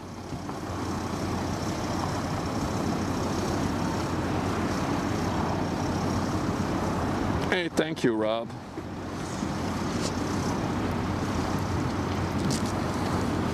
This will be our closing ship of today, though, this one.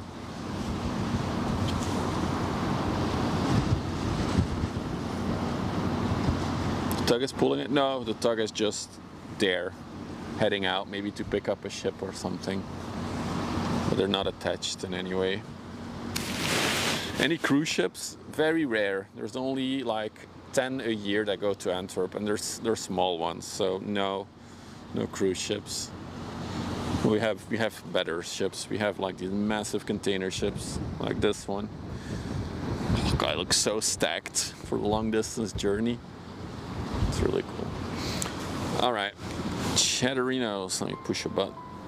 There we go. All right, guys. I hope you enjoyed today's stream. It's been a windy one. It's been a cold one, but it's been a good one. Lots of big traffic today, so I'm pretty happy.